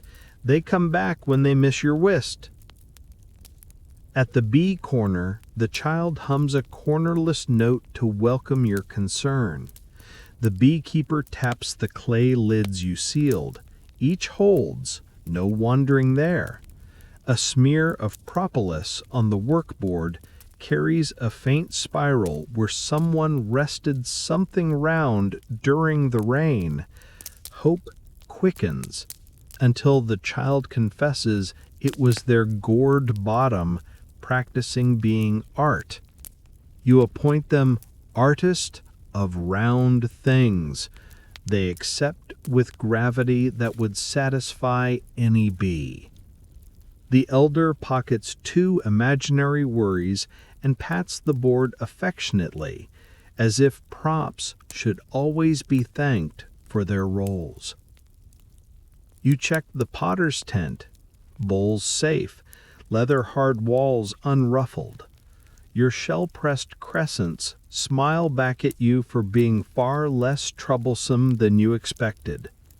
The potter retrieves a stamp from her pouch, a spiral twin to the token's carving, raises an eyebrow at the coincidence, then shakes her head. This one never left its pocket. She presses the stamp gently against your skin again, as if reminding your skin that spirals like to return where they began. The burnishing pebble in your gourd clicks once. Calm the day.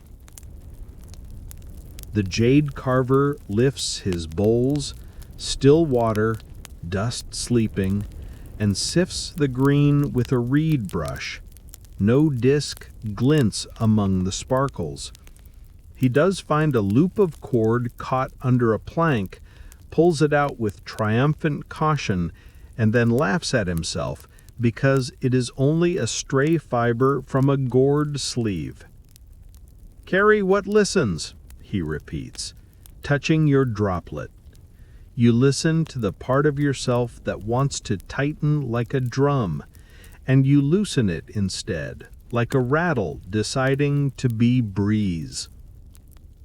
Back along the ball court edge, the chalk boy squints at the line you traced and the scuffs you left rescuing chilies.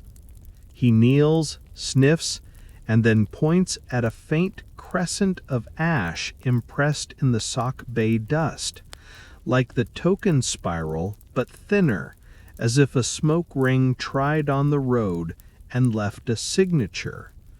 The incense bearer overhead swings his clay burner in a small loop. The copal breathes out and the curl drifts exactly where the ash crescent lies, then slides onward, tugging your eyes toward the steps that climb out of the plaza. The elder tilts his head, attentive as a heron. "Curls for clues," he murmurs, amused with the rhyme, because even worry here has a sense of craft. You collect witness statements like fruit. The chili vendor swears he saw the spiral flash near the awning pole when you were persuading the stream to choose a different career, then remembers that he was at that moment imagining he was a heroic canoe.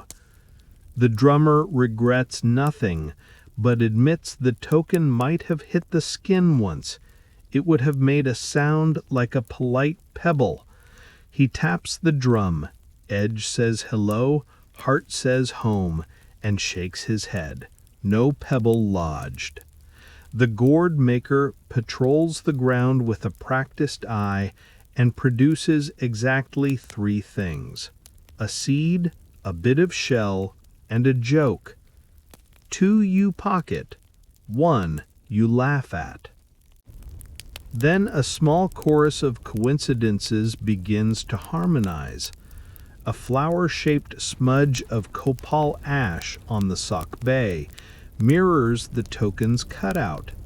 A path of the faintest gray beads, ash droplets too heavy to float long, threads toward the temple stairs, as if the burner's swing gathered and gently shook off what it had found. The incense boy, the shy moon carrier from earlier, appears as if summoned. He listens to your elder's soft explanation, peers into the memory that lives just behind his eyes, and nods once slow. When the rain started, I lifted a cord from the ground so it would not drink puddle. There was a disc sleeping on it. He mimes a spiral with his finger. The smoke asked me to bring it up to breathe. Elder things like high air. Of course they do. The elder's worry unties itself, strand by strand. Relief is a quiet animal. It lies down with its head on his shoulder and sighs. "Found by the smoke," he says, pleased at the elegance, and taps the burner in thanks. The boy grins, relieved to have done the old thing, and tilts the clay bowl so a single curl of copal writes a gentle invitation across your braid. The blue thread brightens as if to polish its own promise. The climb feels unanimous. The market nods you on with small gestures. The cacao auntie salutes with her whisk. The salt woman percusses 2 grains against her bowl. The potter holds up 2 fingers, come back later for bells. The jade carver sketches a circle in the air and presses it toward your chest, sealing this part of the day. The drummer contributes a soft heartbeat, not for show, just for companionship. Even the chilies seem less opinionated in the damper light. You and the elder step to the foot of the stairs, stone-washed, edges softened, steps broad enough for breath to walk beside you. The incense boy leads, burner open like a small moving sunrise. Smoke rises in well-behaved loops, and you feel your lungs imitate it without needing instructions. Breath climbs better when the world is freshly washed, the elder had said, and the world is, and your breath does. The spiral token is somewhere above, borrowing altitude, learning to be brave in thinner air.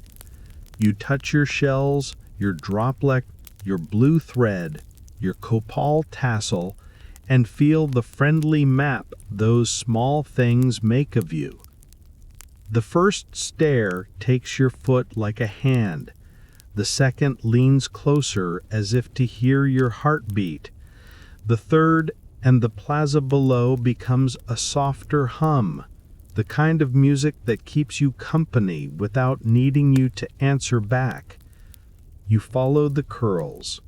The steps rise broad and shallow, each one wide enough for a breath to sit beside you and pat your shoulder. The incense boy leads, bare feet, steady hips, clay burner tilted so smoke folds and unfolds like pale cloth. The resin note is pine and honey and a little midnight. It threads into your lungs until your ribs remember the bees' cornerless song and start humming it without consulting you. Rain slides off stone in thin veils. The elder keeps the pace that clay prefers, not slow, simply right, seed bracelets knocking a soft metronome that would never scold. Halfway up, the plaza is a hush of polite applause, gourds knocking, distant flutes reshaped by damp air, the drum practicing tiny heartbeats under a blanket. The sock bay below gleams like a white river that forgot to hurry. You climb in the key of round. Inhale like a gourd filling, exhale like foam settling into a collar, again and again until each step becomes a familiar syllable you can say with your feet. The blue thread on your braid glints, a lighthouse for small decisions, and the jade droplet rests against your shells, cool as a thought that decided to be kind. At a landing, 2 incense carriers wait with burners shaped like little moons, their edges cut into petal teeth. They greet the elder with a tilt and greet you by lifting their burners slightly, letting the smoke introduce itself to your eyebrows. "Higher air," the boy says, pointing toward the small platform where a low altar sits under a stone lintel. Between the stones, copal curls pool and drift off the edge like slow waterfalls. On the lintel, a carved spiral catches the sheen of rain and briefly becomes a river swallowing its tail. The boy reaches into the fold of his sash and brings out a small bundle wrapped in woven palm. He sets it on his palm like a bird, too calm to fly, and opens the leaves. There it is, the elder's bone disc, spiral cut clean and sure, cord a little damp, smelling faintly of smoke and storm. For a moment your chest does an unhelpful drum roll. The elder's eyes crease, the kind of smile that happens mostly in wrinkles, and he bows to the boy. Not deep, not grand, just exact. "Found by the smoke, kept by good hands," he murmurs, voice shaped like thanks. Before the token returns to its home, the carriers indicate the altar, an invitation to let the disc paste high air and copal. The elder nods and places it on the warmed stone. Smoke licks the bone, not as fire licks, but as a stream licks a foot, an assurance, a geography lesson, a greeting. You and the elder stand a respectful step back. Waving would have been fine, yes, but standing close with permission is a sweetness you can't pour back in the jar. The seed bracelets fall quiet, and the market's noises below tuck themselves into the folds of the cloud. Half-breath slowing, one carrier says, finally speaking, and taps his chest twice with the stem of the burner. He sings a pattern made of vowels that fell asleep on purpose. Ah, oh, each held until the smoke seems to lean toward the sound. The other carrier layers a second line under it, low and steady, no corners anywhere to be found. The boy nods for you to join. You try an ah. Too crisp. You try again, softer, as if you're saying it to the inside of a gourd. Better. The elder adds the ooh, round and hollow, and the three lines braid like the threads on your wrist. The smoke answers by settling. Even the rain seems to lengthen its syllables. Match the curl, the carrier suggests. He draws a circle with one finger and lets his breath round into it, a ribbon he could hang a gourd on. You follow, and the exhale finds a new length you didn't leave out on purpose. It was hiding behind worry.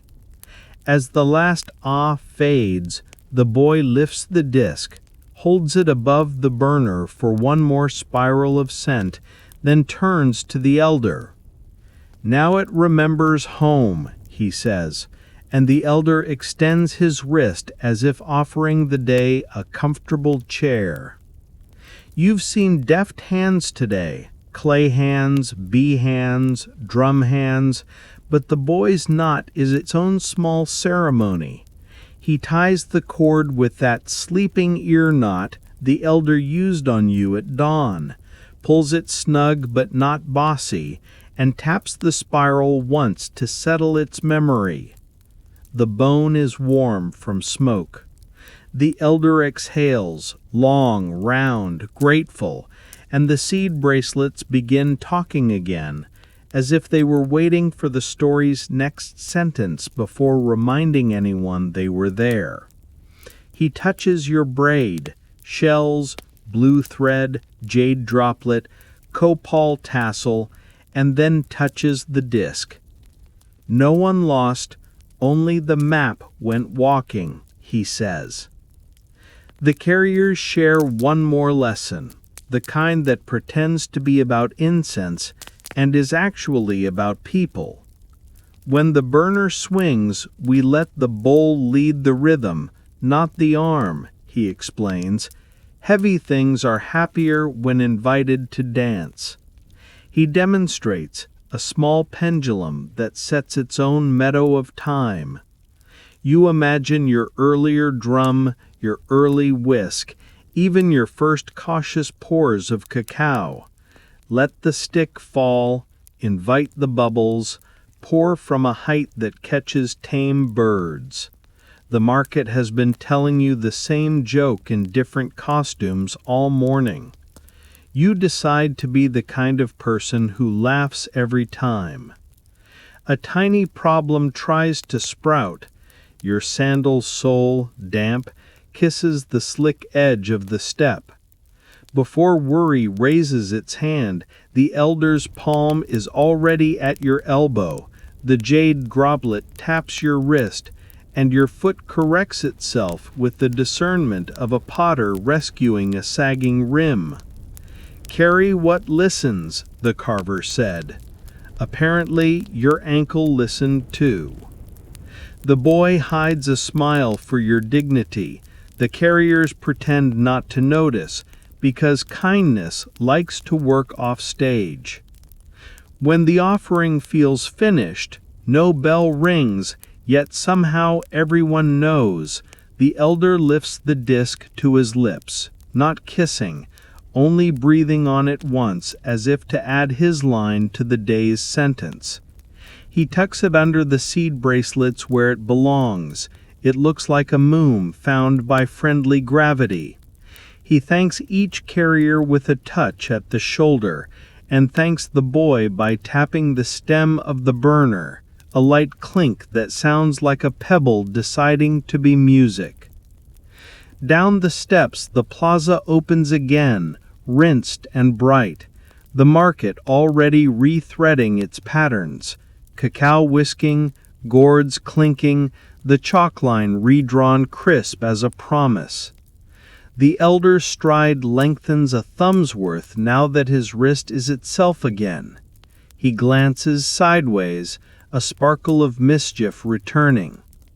Night market after the clouds go pink. Tamales, jokes, and your foam mustaches encore. You pretend not to hear the mustache part. The braid shells tattle on you by clicking.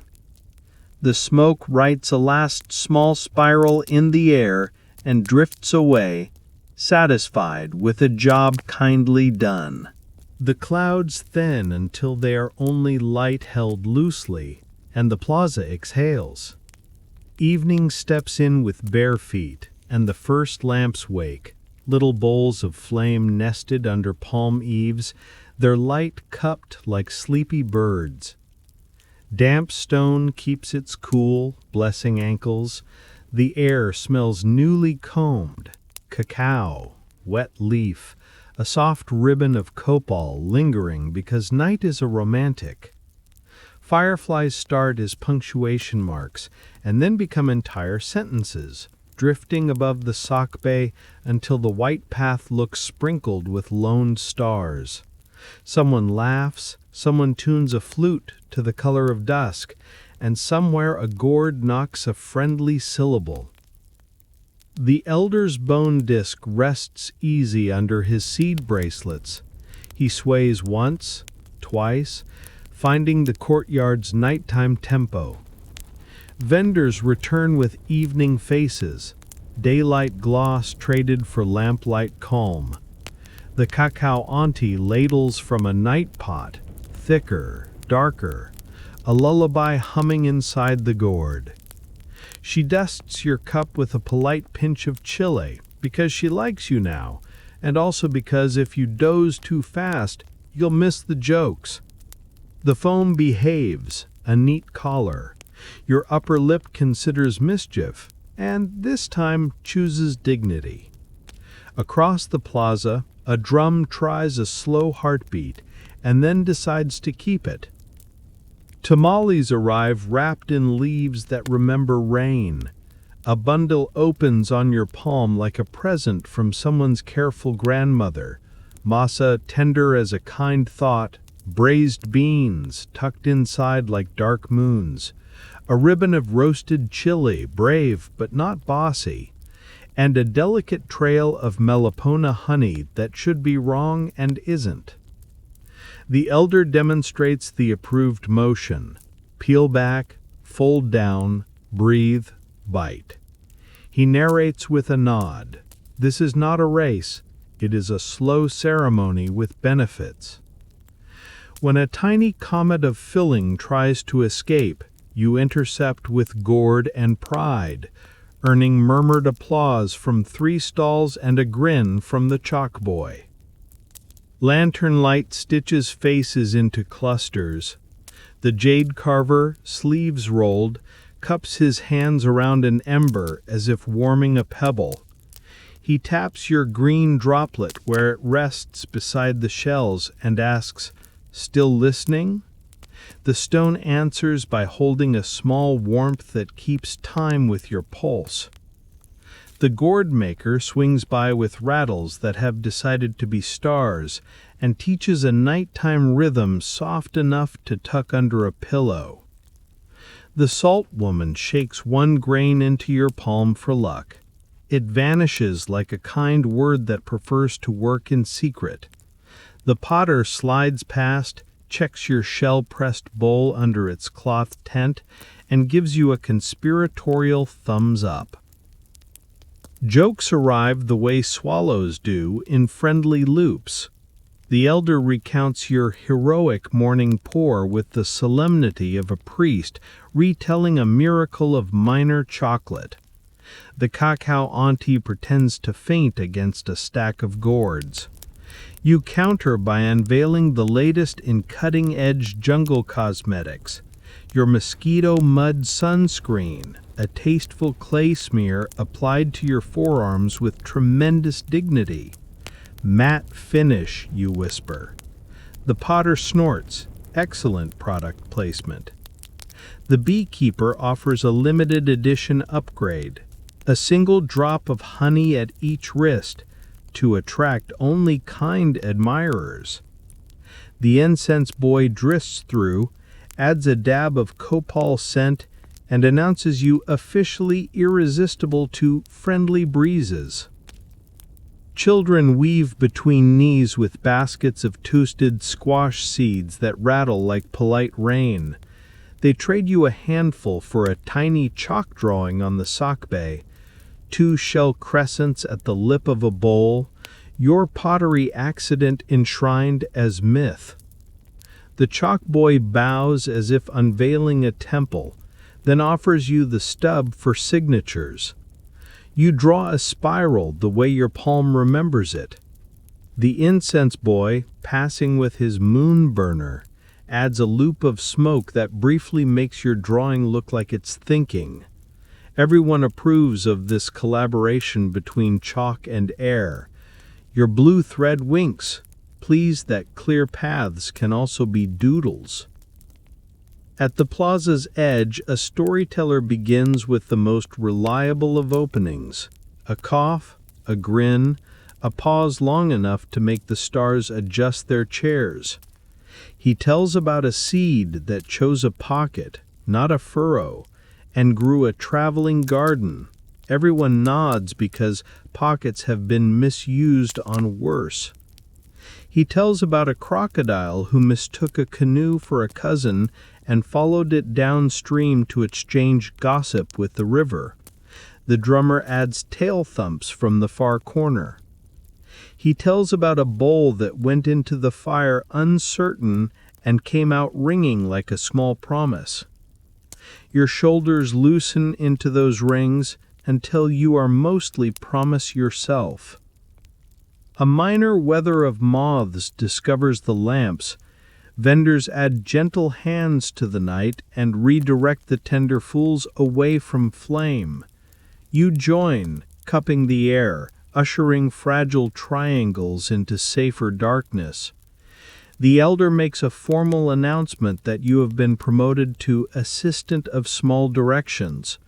The title comes with no pay and infinite prestige.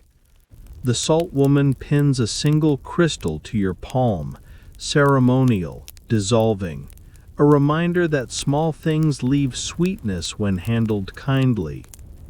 A firefly lands on your mosquito mud forearm, decides you are already a lamp, and drifts off satisfied. Food finds you even when you believe you have politely retired from the field. A neighboring stall slips you a moon slice of roasted plantain glazed with panela, and another offers a corner of grilled maize cake dotted with crumbly cheese and a whisper of chili smoke. You declare you are full, and 5 minutes later another tamal adopts you. The bee's child arrives to confirm that you continue breathing in round notes, and after verifying that you remain house-trained, ties a twin blue thread beside your first for clear paths at night.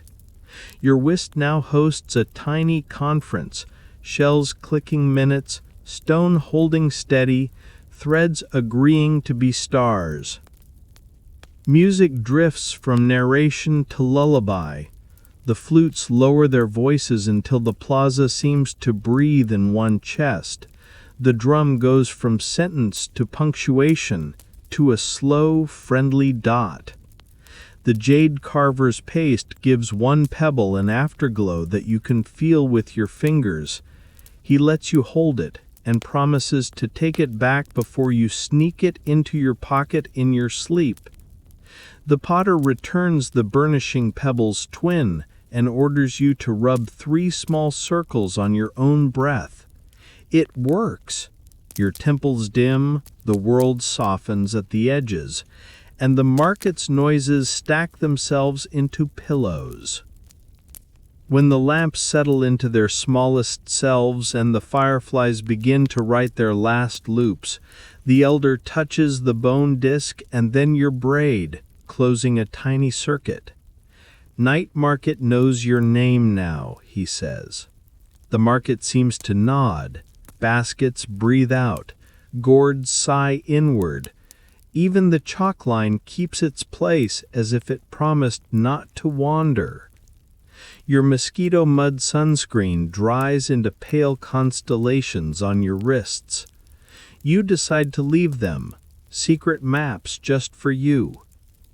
One more cup, the auntie murmurs, and you accept because saying yes to warmth is a talent worth practicing. Foam raises a modest collar, bows, and retires. Around you, conversations thin into threads, and even the jokes fold their wings. The eldant gestures with his chin towards the dark lane where the sock bay slips into the trees. You walk the first steps together, flutes receding, lamps breathing. Fireflies escort you like polite lantern bearers, and then, one by one, decide you've learned the route. The path glows faintly as if chalk remembers moonlight.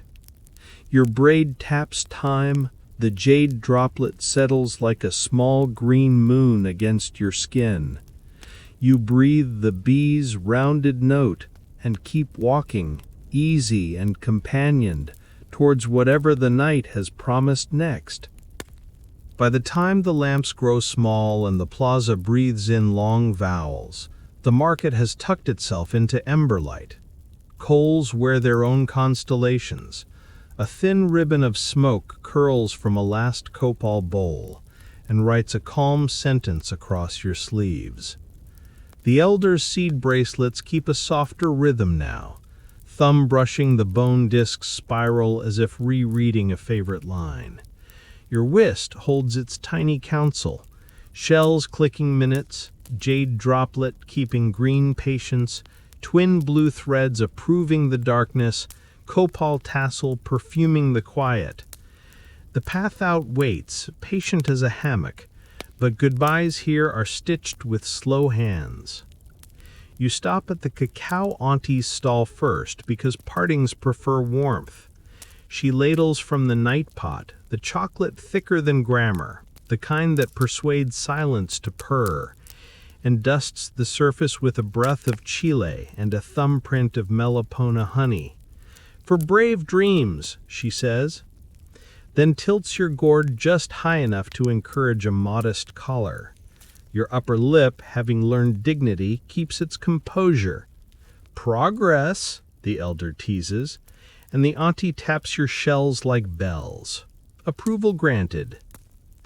The salt woman is next, sculpting a final pinch into your palm, a crystal no larger than a wish. So the road remembers flavor, she murmurs, and brushes away the grain as it dissolves, ceremonial sweetness with good manners.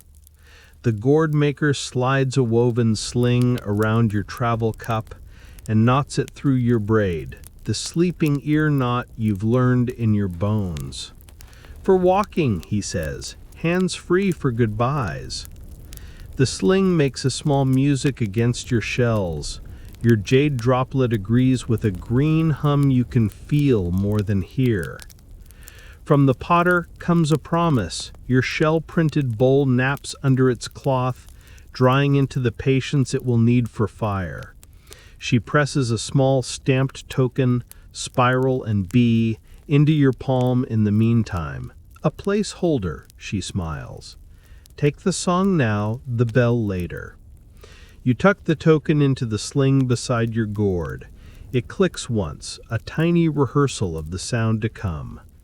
The jade carver lifts your wrist, studies the droplet's soft glow, and wipes a thin crescent of dust from your sleeve with a reed as if tidying moonlight. Carry what listens, he reminds you, and you do, a practice masquerading as jewelry. The beekeeper finds you in the slow current and ties a thread-fine loop around your braid's tassel, a color between leaf and dusk. For quiet crossings, she says, and you realize the day has graduated your wrist from map to legend. The chalk boy appears, solemn as an owl, and redraws your spiral on the sack bay in miniature, then blows gently so the line softens into stardust. He presents you with the stub of chalk like a baton, and you sign beside his spiral with a single shell crescent. Co-authors, he declares, fully satisfied with the arrangement. Incense carriers drift close, their burners low, smoke pooling like warm milk. The boy who found the elder's token raises his clay moon and tips it just enough to send a last curl over your braid. Proof of passage, the elder says, and the phrase feels like a door closing itself with a kind hand. He lifts your wrist and taps each charm in a litany that would make a good lullaby. Shells for neighbors, jade for listening, blue for clear paths, thread for night stars, tassel for fragrant courage, and salt for remembering, he adds, tapping your palm where nothing visible remains. You nod, warmed by the inventory of small, loyal things. A miniature problem makes a final attempt at theater. Your sandal lace decides to retire early. Without comment, the elder kneels, reties it in the sleeping ear knot, and dusts your toe with the barest finger of chalk, a private comet to steer by. There, he grins. Even your feet can read the sky. You try to protest being fussed over, but your gourd interrupts by clinking agreement with the token. Democracy wins. Farewells gather into a single round gesture. The elder cups both your hands around the warm gourd, then lays his palms over yours and inhales so slowly the smoke waits to see how it's done. You follow the bee's old lesson, and the breath turns the ember light liquid. He touches the bone desk, then your shells, linking the day's beginning to its end, like two halves of a blessing closing. Walk soft, he says, the phrase worn smooth by years. Let the night carry you. Don't try to carry the night. Owls begin their punctuation low and companionable as you step onto the sack bay. The path is chalk bright where moon finds it, shadow warm where palms lean in. Fireflies volunteer as mile markers and then lose interest at exactly the right time. The market behind you diminishes without disappearing. Its sounds fold into each other, flute into drum, into whisk, into far-off laughter, until they become the fan hum your room taught you to find. Your wrist taps a tempo you don't need to count. Your gourd keeps your hands warm. The jade droplet stores a pocket of soft green for later. You pass the jungle gate where dawn found you and discover it is also a dusk that likes you just as much. The elder stops at the edge of leaves and raises two fingers. Not goodbye, not goodbye at all. Just a marker you can set down anywhere, and the world will remember. Tomorrow lives in its own hammock. You don't have to make it swing.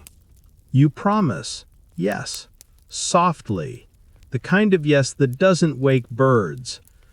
And he laughs once from the belly, forgiving you in advance for being wonderfully human. Then he points his chin toward the dark lane where your dream has already started, and you go, not leaving the market so much as letting it become the road under your feet. The last thing you notice before the night takes your elbows and steers you gently is the smell of copal turning into distance, pine and honey and a little midnight, mixed with chocolate's memory and the tiny salt of your palm's vanished crystal.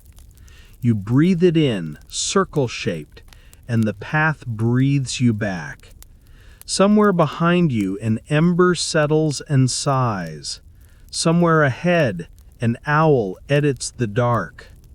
You keep walking, lighter than your sandals, carried by a map of shells and threads and breath, into a sleep that has been setting a place for you all day.